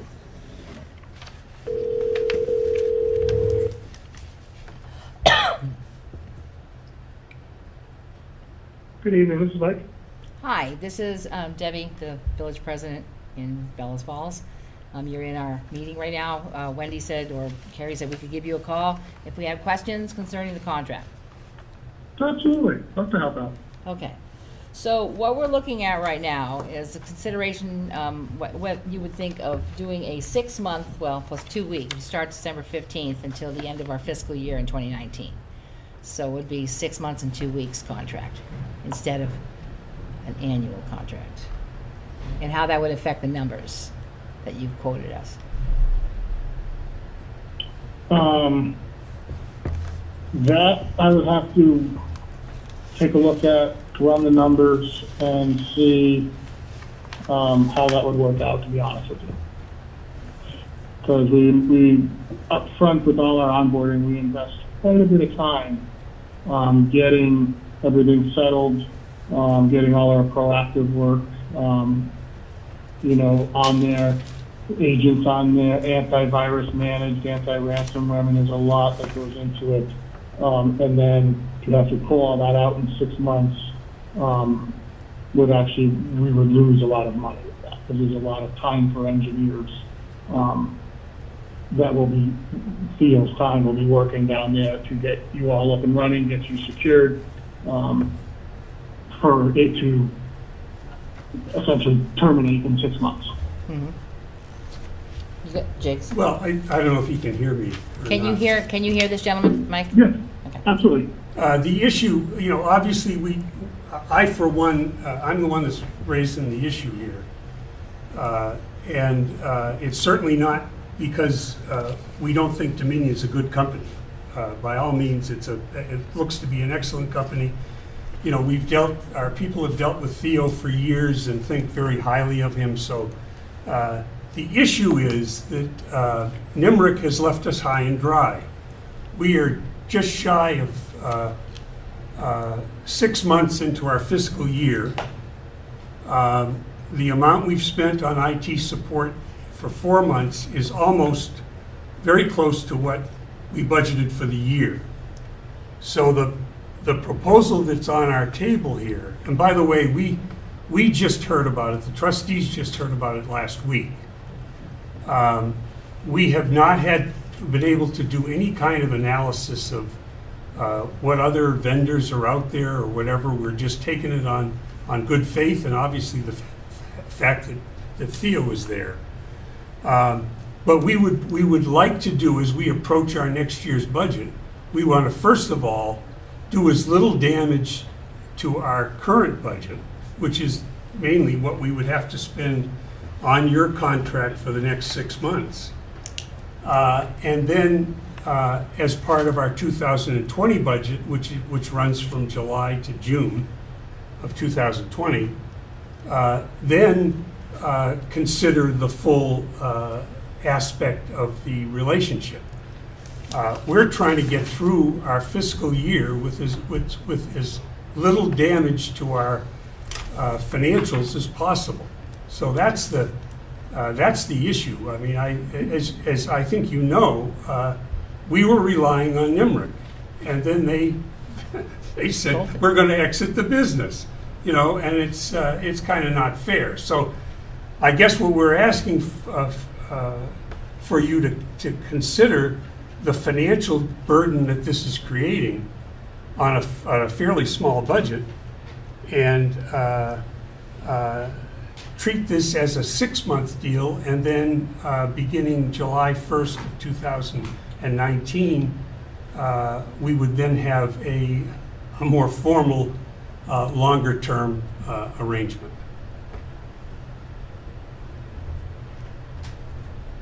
You know, I mean, I totally appreciate what you said. Totally get it. That is kind of why you know, we kind of partnered with NIMRIC so that we wouldn't leave towns kind of high and dry. And these are discounted prices as well for the towns. Well, actually, just your town. So I would really need to go see if a six months would work, but I can pretty much assure you that it probably wouldn't. We'd be possibly willing to do an 18 months. You can do it the rest of this 6 months and then a year. And then you can, if you decide to go somewhere else, we would then, you can get out. What we normally have is we have a 36-month contract term that locks in your rates so that if rates ever rise, then you're fine, you're set. But we're a little different than most out there in that if you cancel, we don't hit you with any large term charges. It's just a 1-month penalty and you're out. So what we'd be willing to do possibly is do, an 18-month, the rest of this year and then 1 year, so we can at least, we don't make a dime until after 12 months of support because of all the money and everything, and the tools and everything that we pay into it.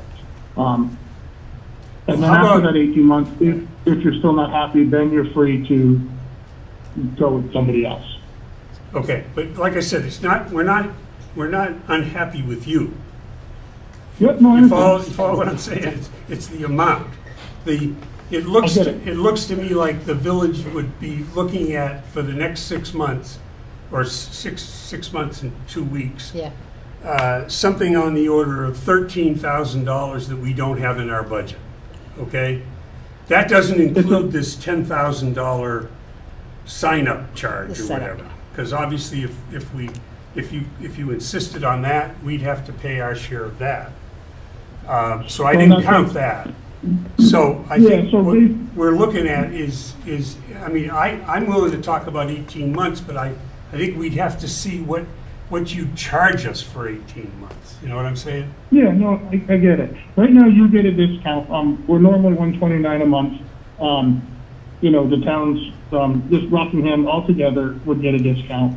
which would save, thousands of dollars.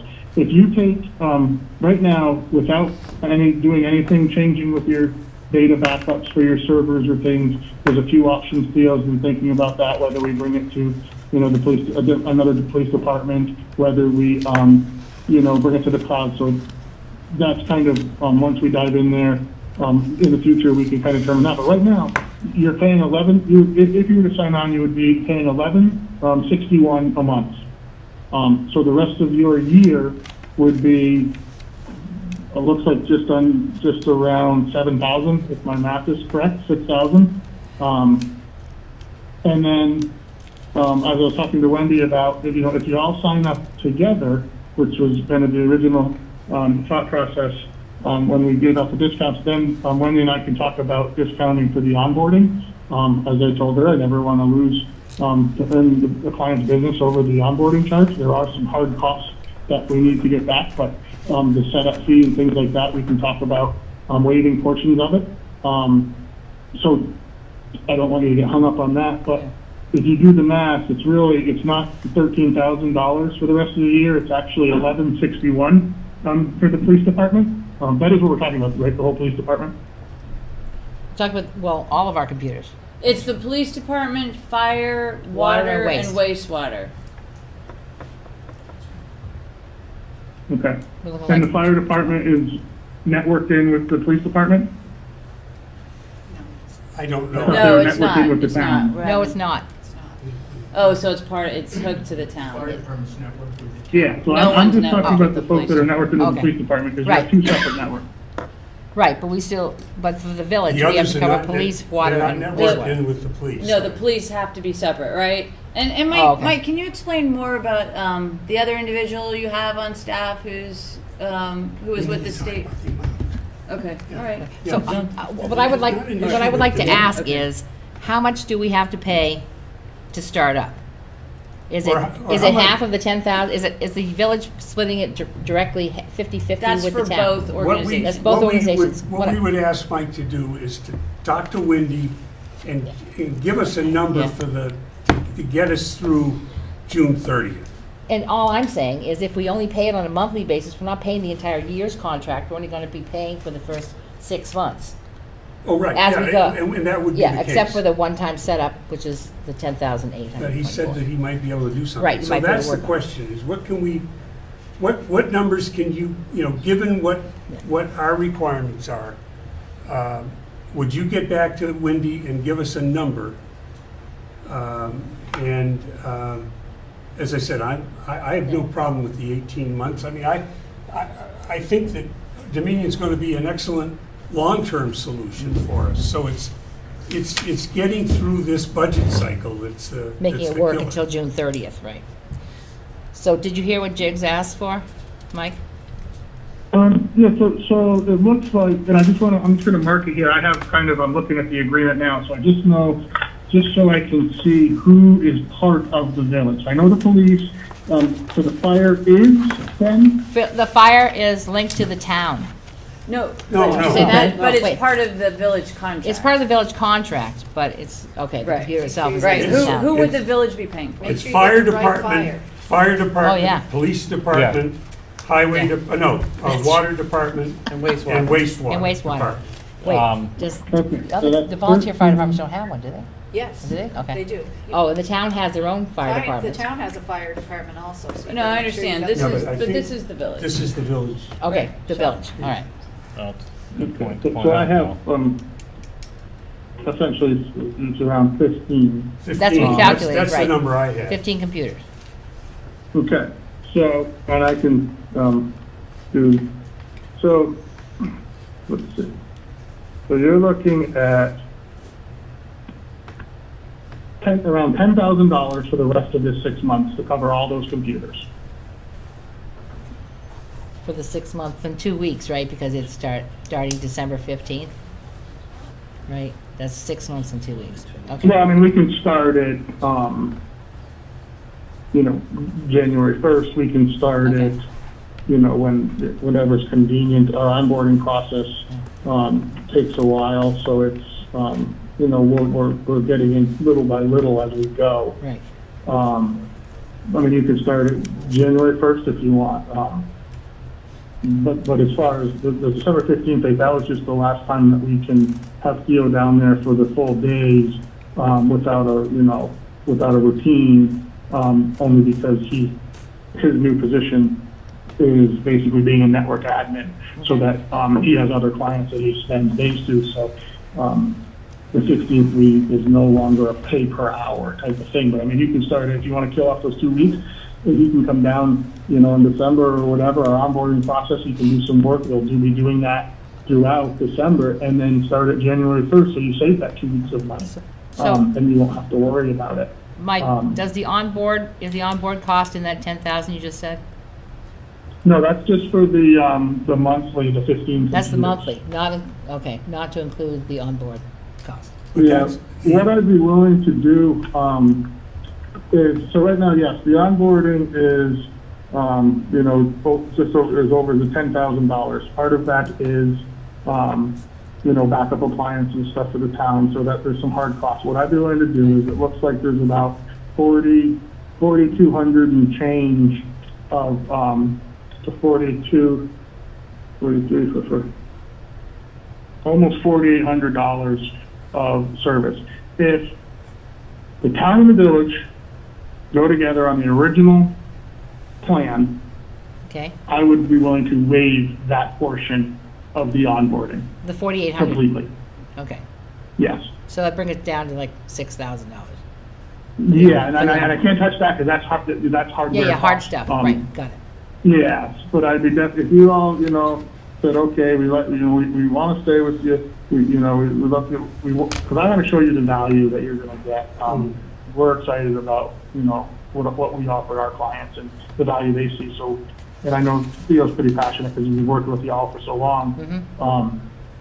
I would be definitely, if y'all are willing to do that together, kind of how the agreement is laid out now, then I'd be willing to waive that, what we call the setup. I don't know if you're looking at it or not, but it's on the onboarding. I see it. Yeah. Yeah, I see it. And then for the village, between now and the end of June 30th, it would be 10,000. That's what he said, yeah. It would be whatever it would be the normal, the discounted, Monthly rate. Prorate. Right, times the number of computers. But if, And what's that rate is, was it 116? What was that? yes, 116 times the 15 computers. that's more than 10,000. And then, It is. That's more than 10. Isn't there another charge for backup or something? Right, I think, yeah. Backup and disaster recovery that's there? that's for the town. Okay.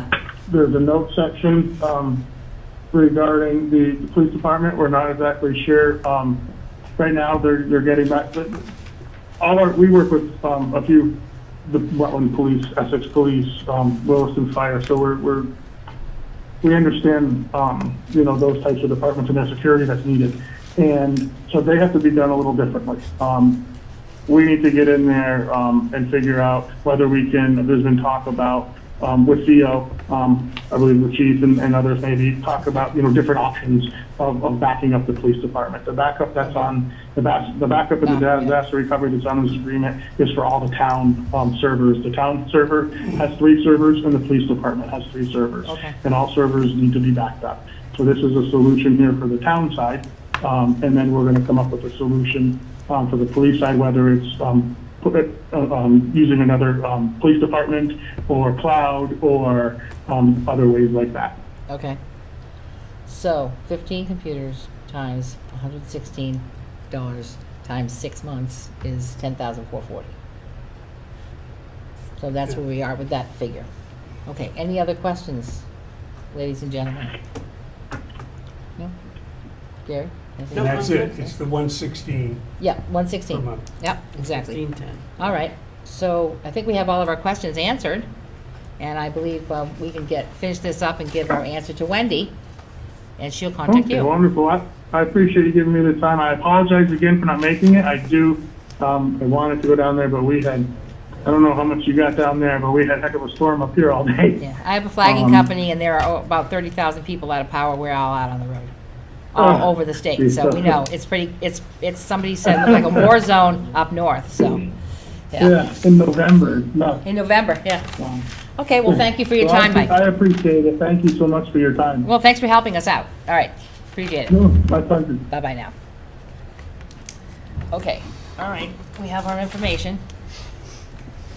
But it does, obviously it behooves us to make sure that both our chiefs need those 3 and 10 or 8 Eight, computers, because obviously if we can drop a couple or 3 or whatever, it's even less, so. Right. Because all of this is going to be, it'll be over budget, so.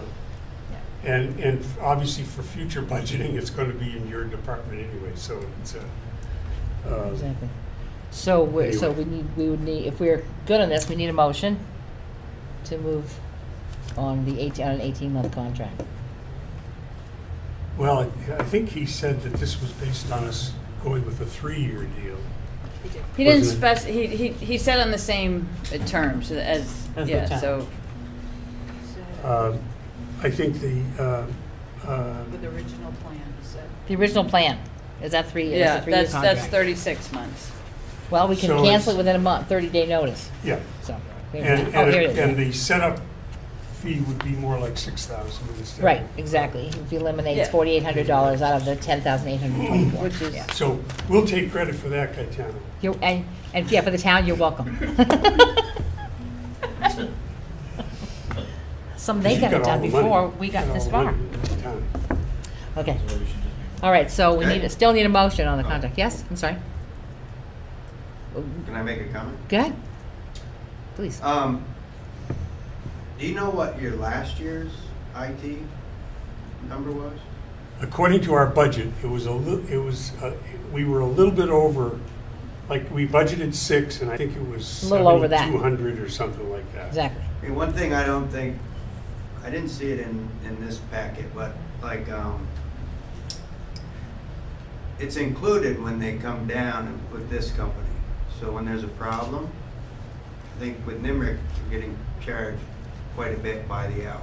Could be why you're at your 4,800. Because it's sitting in the NIMRIC numbers instead of IT. So this It's company, that's all included. So when if you ever choose to go with this company, I think that's why, like, you'll stay on that budget rather than you're at 4,800 4 months into the year, because you pay by the hour when there's a problem with your current. Well, what we found out tonight in the. So you could be at 12,013 if you stuck with that. But you see, what they've been doing is they've been charging us at a different rate. Since, Theo, Right. I think, left. 3 months. 3 months ago. So supposedly they worked out a deal between NIMRIC and Dominion, but our charges are up from what they were a year ago. Mm-hmm. Actually, And I think it reflects this new arrangement. well, our charges are actually more. It's difficult to parse through the finances of this year because I think some things were coded wrong. But last year, between the town and the village, we were over 50,000 with NIMRIC. With NIMRIC. So, I mean, that includes the financial services as well as the IT. Right. Yeah. But there will be more clarity going forward on what is IT, and I do think it makes sense to put an IT line item in the police department budget, Yeah, because right it now does. it's in general fund. And it's So the it's the not majority of the computers Right.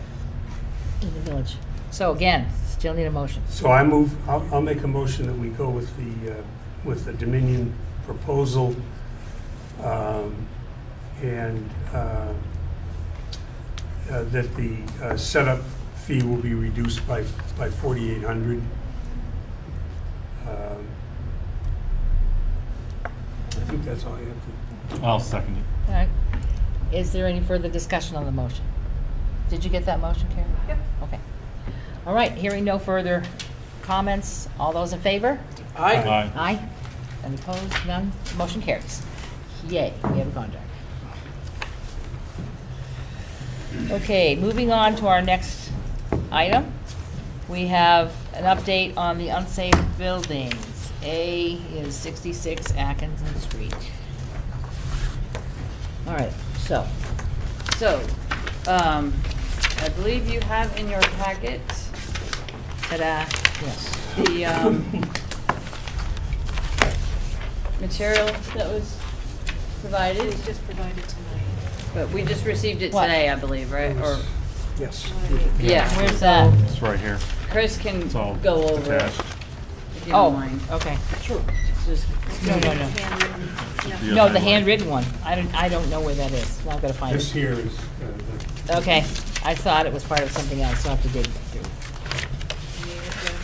It was probably mixed in with the other stuff that we got tonight. Yeah. Should be in that one up there, I Oh, believe. there you go.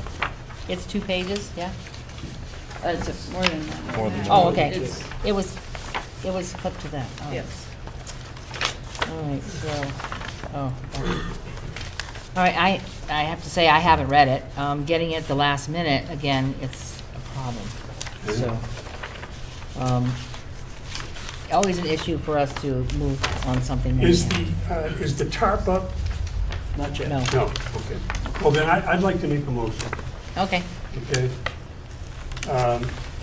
I move that per Chapter 10 of the Bellows Falls Village Code of Ordinance, the Bellows Falls Village Trustees adopt findings of the committee report of the inspection of the building at 66 Atkinson Street dated October 23rd, and in accordance with Part 5 and Chapter 10, find that the building is a public nuisance, a dangerous building, and structurally unsafe.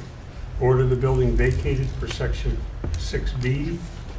Order the building repaired per Section 6A to include shoring the roof structure within 30 days, temporarily shore or complete the removal of the second floor ceiling within 15 days, permanently repair the framing system within 3 months, permanently repair the roof envelope within 1 month of repairing the framing system, obtain independent verification and certification by a qualified Vermont licensed engineer or architect that this work has been completed, and order the owner to complete the following safety and security measures within 7 days.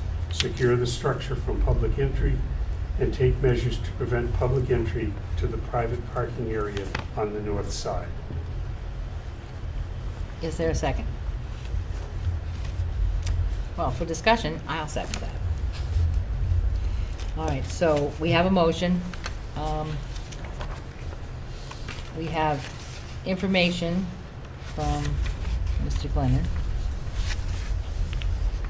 Has anyone had time to read it? No? It's actually fairly straightforward. Basically, it's an outline, it's a two-year outline for basically the total renovation of the building, and the last page is the cost, broken down by individual items. A total investment of, looks like $225,000, and which would probably might go up a little bit, but that's basically the target that I'm looking at. The roof has not been covered, and I'll let you go in just a sec. And that was what we asked to have done. Yes. The fencing that and the abutments that are up there are paid for on a monthly basis by the village, or rented. We don't intend to leave that Band-Aid on forever. It is concerning. We have comments from the school, from the students, from parents, because we are taking up half of what they have been used to using for a lane. They also use that space for parking. For parking. All those things are concerns for them. The amount of turning radius, perhaps for larger vehicles, that sort of thing is a concern as well. So it was never intended to be a permanent structure on that street, and yet the tarp has not been completed. So I would like to ask you to explain why. Okay, well, the tarp is there, the ropes are there. The only thing that I can't govern is 4 things. I can't govern the wind, I can't govern the weather. The holiday didn't help us, even though there was a break, and basically sickness. So those 4 items entered into the scenario of why it's not up. But the tarp is there, everything's there. The only thing that is not there is the ladders. But I'm not going to move the ladders in until we actually start the project. I can't, and since the ladders are all basically private, a 32 to a 40-foot ladder is basically $400 to $500 item. I can't risk those being out there and walk away. Because it is nice having the fence up, but it is accessible to me, that side of the building. But it's also accessible to anyone else. Yeah. Now, that's part 1. Part 2 was talking about the actual structure, the roof, the internal structure. And just this past week, I was able to obtain the materials, because I did talk about period materials for this. So it's a little more difficult to find, but basically it took me 3 days to actually take the timbers apart. But I've got some very, very nice vintage material, 16 feet long, true 4x4s that we'll actually use in the roof. And they get delivered Saturday, along with, there's something else. Sandbags. That's something else I'm going to bring in.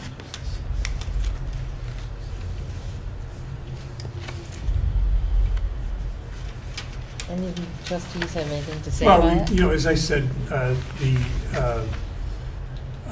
we've had 2 sessions with Chris. Now 5 weeks have gone by. Nothing's been done. Other than what we've spent our taxpayers' money to secure the school side of the building. We have our fire chief, our health officer, Chuck Wise, the town's health officer, and a chartered engineer, if that's the right term, that have, at our request, evaluated the building. The motion I just read is the recommendation that that group has made. I think it's, I don't know how we as trustees can ask the professionals to do the work that they've done and not follow their recommendation. I think it's irresponsible. And as I've said, we've had 5 weeks go by.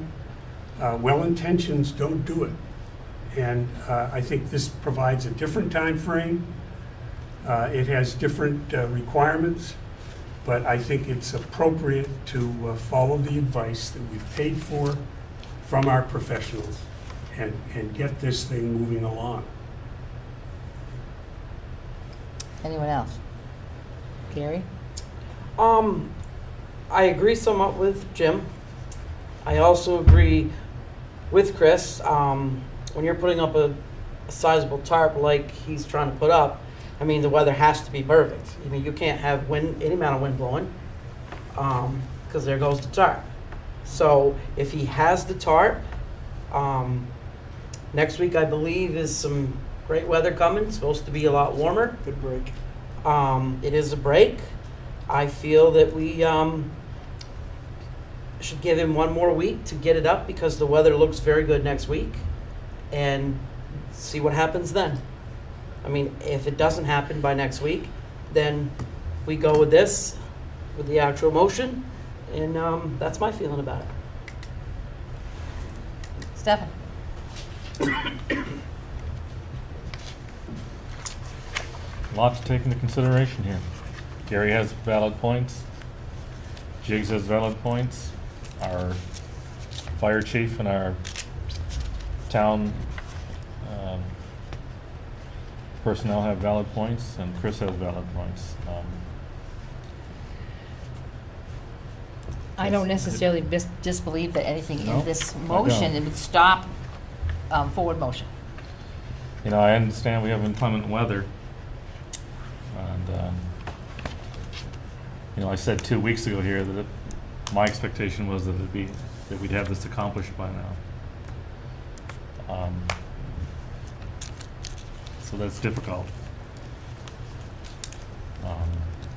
if I was inclined to give you, or to give an extended time frame from one more week, my expectation would be that we'd have hold a special meeting, and if that had not been met, that we would be to follow through. Chris, can you convince me to give you another week? All right. Well, as Gary said, it does, long-range forecast does look like there's going to be a serious break in the weather, where it is going to get warmer. Right. And that's a big advantage. Also, the aspect of wind. This tarp is 100 by 50. It's a little difficult to handle. And so we've got to be absolutely sure. You know, the one thing too I want to clear up on this, there seems to be a misunderstanding is no one person is going to be on the roof. Yeah, I'd like to make that clear.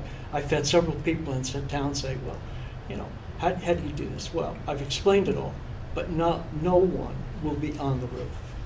It's all done off of ladders and ropes, and basically geometry. That's it.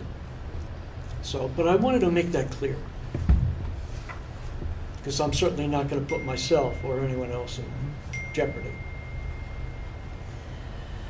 But anyway. Thank you. Gentlemen. So, a week. A week to get that up. I'm comfortable with a week. But in the meantime, the intention of the entire report by the structural engineer and the use of the fire chief and the use of our zoning administrator were to review the building itself. Covering the roof is only one portion of what needs to be done, and that was laid out by the engineer. There are a lot of other things that putting the tarp on is not going to prevent the roof from falling off. Putting the tarp on is not going to prevent the ceiling from falling in. Any of the things that are in that building that you've already looked at are not going to get better with a tarp. The ceiling on the second floor, first of all, there's no one in the building. Second of all, the ceiling is strapped. Do you know what that means? Is they take pieces of board and they put it across and it's anchored into the supports above. The ceiling's not going anywhere. The ceiling will have to come down at some point, but I'm nowhere near that. I'm not going to tackle that at all. Not now. It's an interior project. You know, I'll look at spring, but I'm not going to tackle the second floor at all right now. Okay. Our initial report about this tarp. If the tarp gets put up, the barricades and fencing can come down. This all started with the slate coming off, safety for the kids. We understand what's going on the inside, and it's not safe. If there's no one in the building, we get the tarp up, we can open the road back up, the tarp will catch the slate if it comes off, and then we go from there. But that's what our initial with Chris was. The slate coming off is safety issues for the kids at school, and I totally agree. And I'm sorry, go ahead. we're acquiring cost with the fencing and the barricades. If we can get the tarp on, get them out, the cost goes away. And then we go forth from there. First of all, the misconception is that this tarp thing, okay, is something that the fire chief and the engineer and the health officer had recommended. They don't recommend that at all, okay? I look at the pictures of that roof and I see a tarp that's 100 by 50, okay? I don't even see 100 by 50 covering the entire roof. I just don't see it. I mean, look at okay? So your assumption that that's the fix is incorrect, because it's Chris's fix. It's not the professionals' fix. The professionals said secure the building on both sides to prevent the slate from coming off, and then get the thing fixed properly, okay? So your assumption here is incorrect, okay? There is no verification of that being the fix.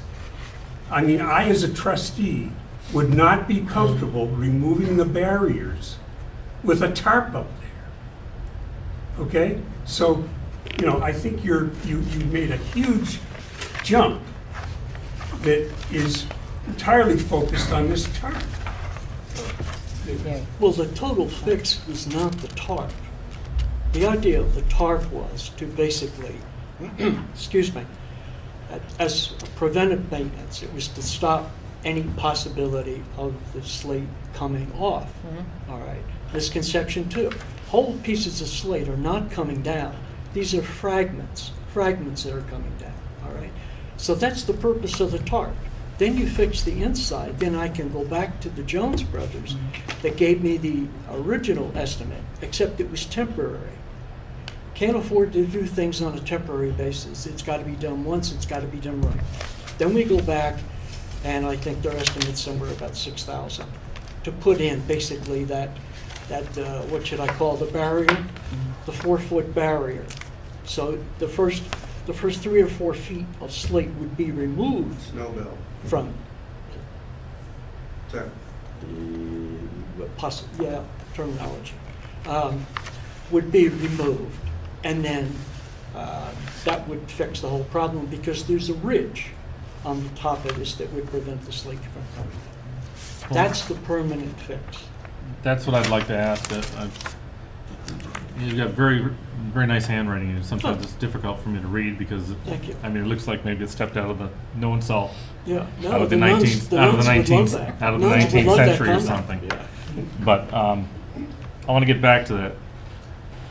If those barricades and the fencing was to be removed, and your tarp's in place, what exactly is the size of that side of the roof there for covering the area? Totally, let's say it's 72, so there's probably, I can't think of the exact measurements, but there's going to be a gap on either end, I'm going to say of approximately 6 feet. On the ends? Yes. So The the tarp fif- will be right down the middle. Right, the 50 feet will be running up through the... Right, and I do from have the- additional tarps. From the If I- eave to the peak. Right, I do have additional tarps, Right. which I could utilize. Okay. And what is the material? You said it's canvas material, Charles? No, it's not. It's not? It's not canvas, no. Okay. It's a composition material, I would say 90% plastic. Okay, then point it out to me, because like I said, this is a little difficult to read, because your handwriting's very nice, but and eloquent. I didn't see anything in here that pertained to a snow belt or an ice break or anything like that. So, No, it's in the cost. It's on the page. Last page. Back page. okay, and can you highlight that for me? Sure. Hold on a second. I get what you're saying about the ceiling and strap, because straps aren't going to come down. It's number 1. Roof repair, Roof repairs. labor. Okay, so how soon would we Oh, it's not second. anticipate to have the roof repair done? That is up to the Jones brothers. But that's And not trying giving to me figure any it out. information, Chris. No, but I can't do any more like that. What they wanted to do was to use my work as a fill-in. In other Mhm. words, they've got other projects going on. Yeah, they're doing my roof. Right. Just saying. Right. And so the primary work was going to be done on their projects, Mhm. but they were going to use my work Yeah, on weekends. That's Jeff's idea. okay. So that's where we are. But I mean, I'm looking at a top that's probably, as you stated, a plastic or a vinyl composition, or it's a plastic composition, as you Right. mentioned. That's on the south side of the building. Yes. That gets a lot of sun. Yes. We're into the winter season. Yep. They just got just about a foot of snow up north where we've got an issue. We've got 30,000 people, I think, without power. Yeah. Exactly. Heavy wet snow. That's gonna heat up. All that, if we got a foot snowstorm, we got half a foot. A lot of weight coming down there. It's gonna Oh, shoot, yeah. it's gonna shoot right out there off the tarp. I mean, Well, it won't go under the tarp. no, it won't. It'll be on, over that's right, the it'll be on top of the Yeah. part. But that- that's, the building's been there for 183 years. The Right. snow's been coming off, at various depths over the course of history. Mhm. There's not much I can do about that. So that means we have to maintain those barricades and fencing to keep that sidewalk shut down. Not necessarily. But Stephen, we didn't when it was the YMCA. Well, I mean, And we should it have. wasn't an issue then. Another It's board it's an should issue have now. taken action on the building sooner, and we wouldn't be here now, if that was the case. Okay, so we have a motion on the floor. Yes, Gaetano. If your motion were to pass, would the TARP still then be able to go and? Sure. There were a number of other things that had to be done within a certain time Right, frame I as the understand. I've been ordinance requires. Following along. And could I ask what the mill of the TARP purchase is? I'm gonna say 6. So that's like a hardware store quality TARP, 11 to 12? Only Is it 12. It's their commercial. 23 is the best you could get? 23 mil? I mean, I agree that the TARP's not gonna hold up. We all watched the one in the front flop in the breeze, and Yeah. counting on a TARP to protect what's up there and removing the barricades. I'm not an engineer, but I have done this work most of my life, and a slate from the 3rd or 4th row down under that tarp is gonna come out the bottom of the tarp. I'm not following along with the whole concept. My original question was, he could still do his work if you pass your motion. Yes, that's correct. Mhm. That is correct. In Jeff, fact, it sets up a time frame. excuse me, could you give us your name, sir? Scott Phillips. Scott Phillips. Scott Phillips. Thank you. Yes. Speaking as someone who is trying to renovate a historic building in town, the old Sovereignty building, Mhm. things take a lot longer and cost a lot more money than you think. The proposal as it stands on the table, I find very, I would find it impossible to do. I don't think you could hire people at any price to do the work on that timeline. That's my experience. I find it impossible also to, we can't predict the weather, so we know that there is good weather coming, but I have not lived in Vermont a long time, but even I know a snowstorm could hit at any time. So the 1 week, I appreciate the 1 week. I think it's generous, but at the same time, we don't know what's going to happen. What I like actually from the board is to look a little further down the road. Is if this proposal goes forward and we tear down that building, we now have an empty lot at a very prominent spot in our city, and we've lost a beautiful landmark. And I don't see there ever being anything else there. I don't see that plot of land ever generating any more tax dollars for the city ever. Whereas at least there's now a chance of it being renovated and being something useful in our community. Well, Thank you. I appreciate your input, but having been out in the community this weekend, and not to single out any specific property, but there's other properties that have been talked about, whether it been the Hetty Green, the Chemco, or another structure. And what I've heard from people is you can't expect the town or the village or the taxpayers to flip the bills for all these places to tear them down or to rehab them. I'll be upfront personally. I love history, and we have a lot of we could term and that are designated historical. But it comes down to the question of how much can we afford, and progress or lack of progress. Things change over time. I just can't sit here, village board or town board, and within reason, every time we were to be encountered on the agenda with whether it be a derelict building, a building that's in violation of the ordinance, to come to the taxpayers and say, I'm going to ask you to flip the bill for all this all the time, whether it be, it's a large expense. It was over $100,000 on Church Place with the fire. I look at the tax rate, and I hear from people that have spoken to me. They recognize historical buildings, or a building that's been there for a long time, and what are you doing spending all this money? It's not, right now we're spending money on barricades and a fence.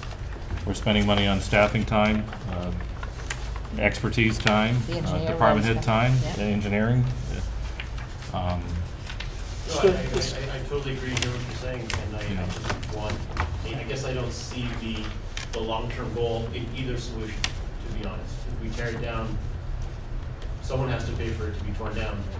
The intent of the ordinance is not to tear it down. Otherwise, we wouldn't ask for timelines to get certain things done. So the intention is to motivate. Unfortunately, weren't on board to motivate the previous owner, so this wouldn't be an issue at the moment.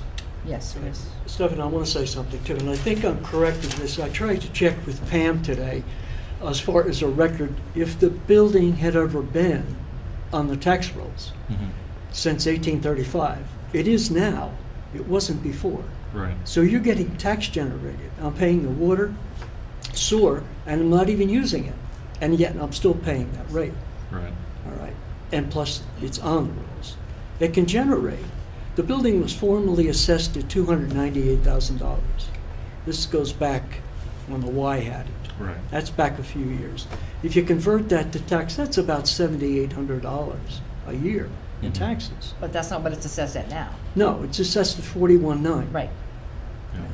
So But- be accurate, the amount of taxes is a lot lower, but Yeah, it's something instead of But I nothing. mean, so to me, it's a win-win for the community. Plus, I want to do it. It's sort of a gift, you know. Yeah, So- I'll personally, I'll be upfront with you. I'm having a tough time. I mean, I can see in the report here, and I can read it, and I can understand it, but I'm having a tough time coming along, telling you what to do with your personal, private property.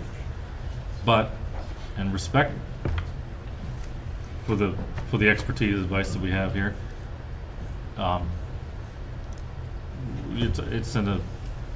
we have an issue with public safety. Sure. And I really had hoped that I was seeing something on the exterior by this meeting. Can we move the Yes, question? I would- think- No, we moved the question. I'd like to move the question. All right, so everyone has the motion in front of them so they can see what it says. I want to make Carrie repeat it, it's quite lengthy. All right, all those in favor of the motion, say aye. Aye. Aye. Aye. Opposed? No. All right. One against, three in favor of the motion passes.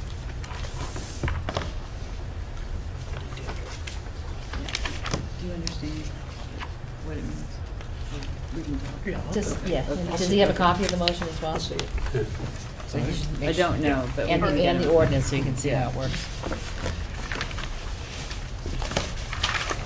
Thank you for your time, Chris. You're welcome.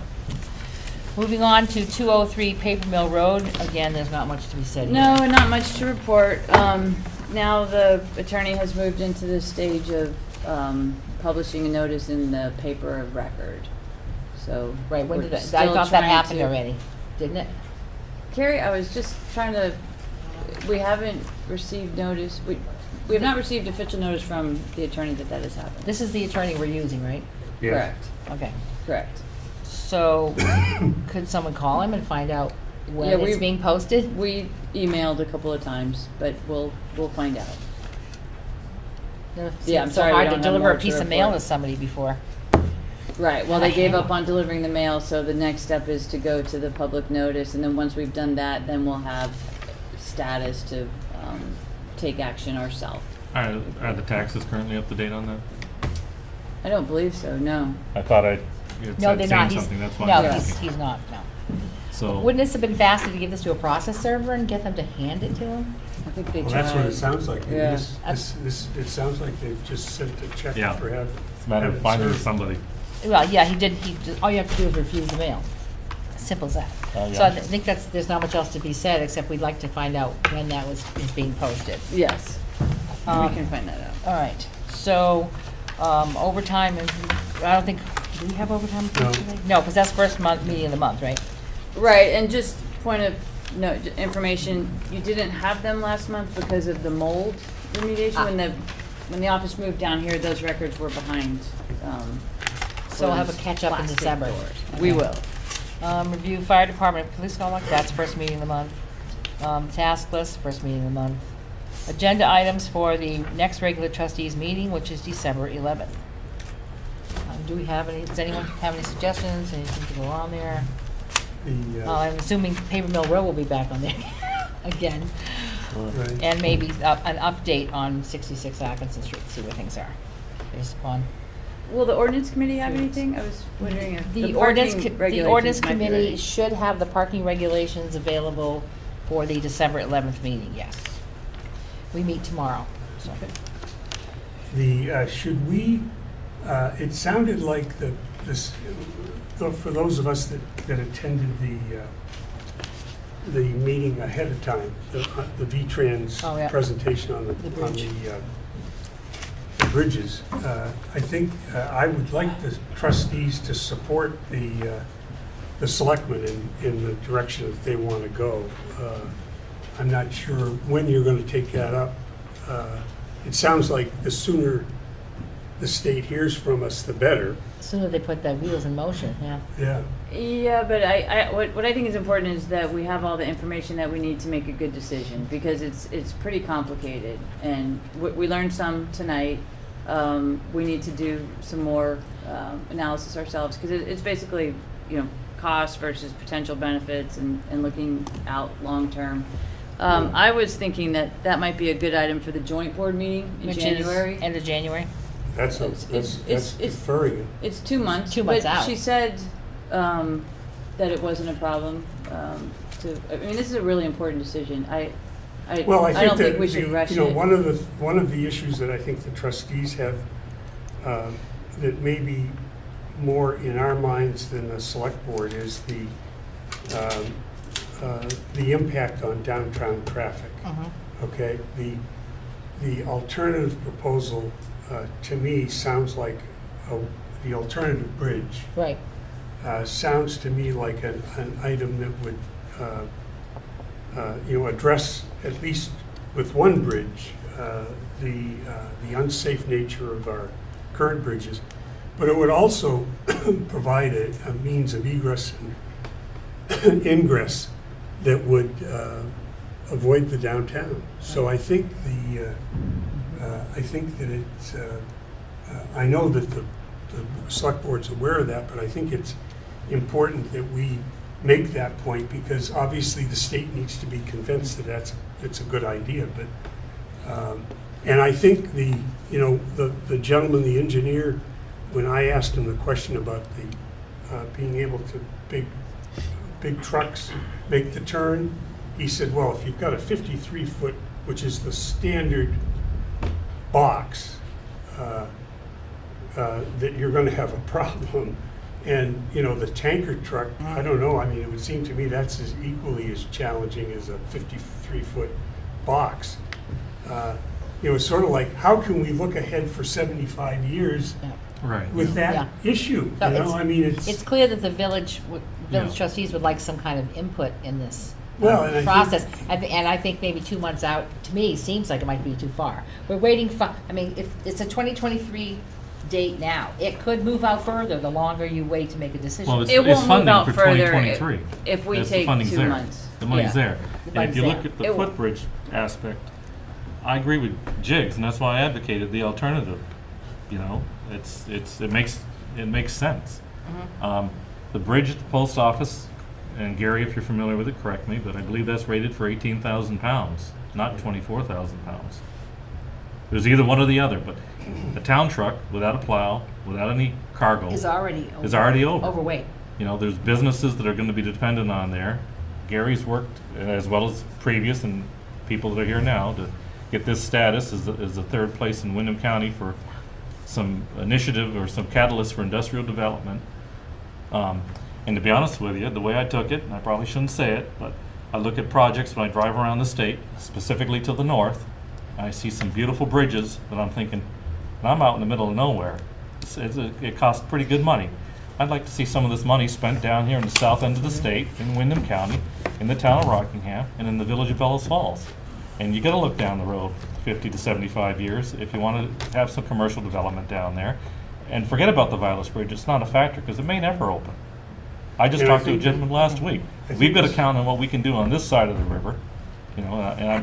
Gentlemen, we're not going to resolve this No, tonight. we're not. No, but I think the sooner we make it known, and I think, getting our congressmen, that, local senators and reps that have been very helpful of late. Getting them supportive of this, as long as we had a consensus, then I would think to postpone a discussion for 2 months just seems to me to be too long. But anyway, sorry. It's okay. So, yes, our next, unless we schedule another joint board meeting before January 29th, that would be the next opportunity to speak to the select board about it. Of course, we could always turn up at a We could regular show select up board at a meeting. meeting. I would do that all the time. If it's on their agenda, we Yeah, it's on their agenda, we can talk about it. Or even in items that are not on the agenda. You get 3 minutes to do that. So moving on to the agenda items for the joint board on January 29th. Do we have anything so far? Just the bridge. I have some The bridge. thoughts. I was thinking about housing, that might be a good topic for the village and the town to discuss. And I think we have talked about this. It may even be on the agenda because we have a couple of items.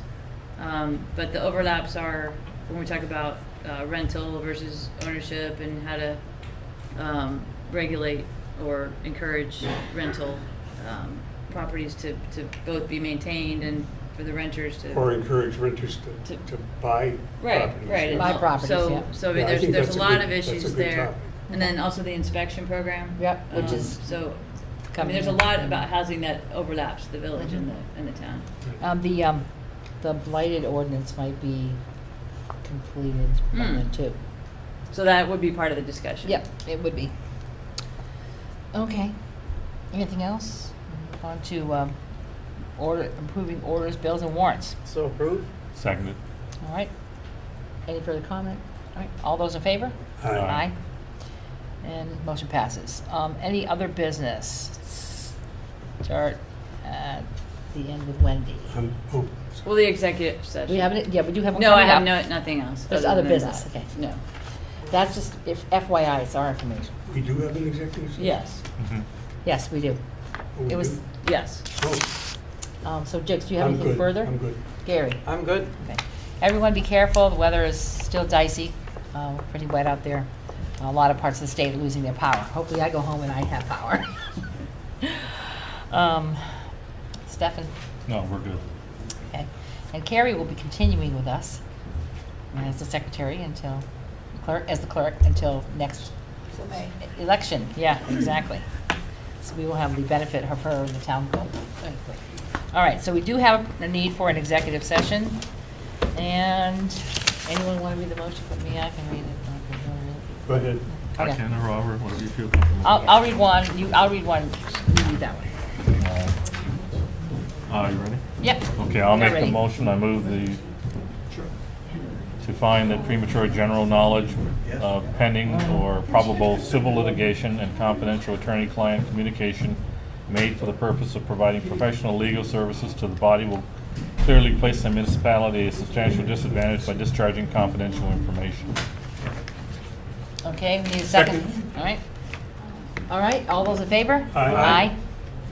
All right, motion carries. Second motion. I move that the Bellows Falls trustees enter executive session to discuss pending or probable civil litigation or prosecution to which the public body is or may be a part and confidential attorney-client communications made for the purpose of providing professional legal services to the body under provisions of Title I, Section 313A1 of the Vermont statutes, and invite village attorney Ray Masuko and municipal manager Wendy Harrison and Chief Ron Lake to attend. I'll second that. All right, all those in favor? Aye. Aye. All right, we are now in executive session. Thank you, folks, for your time.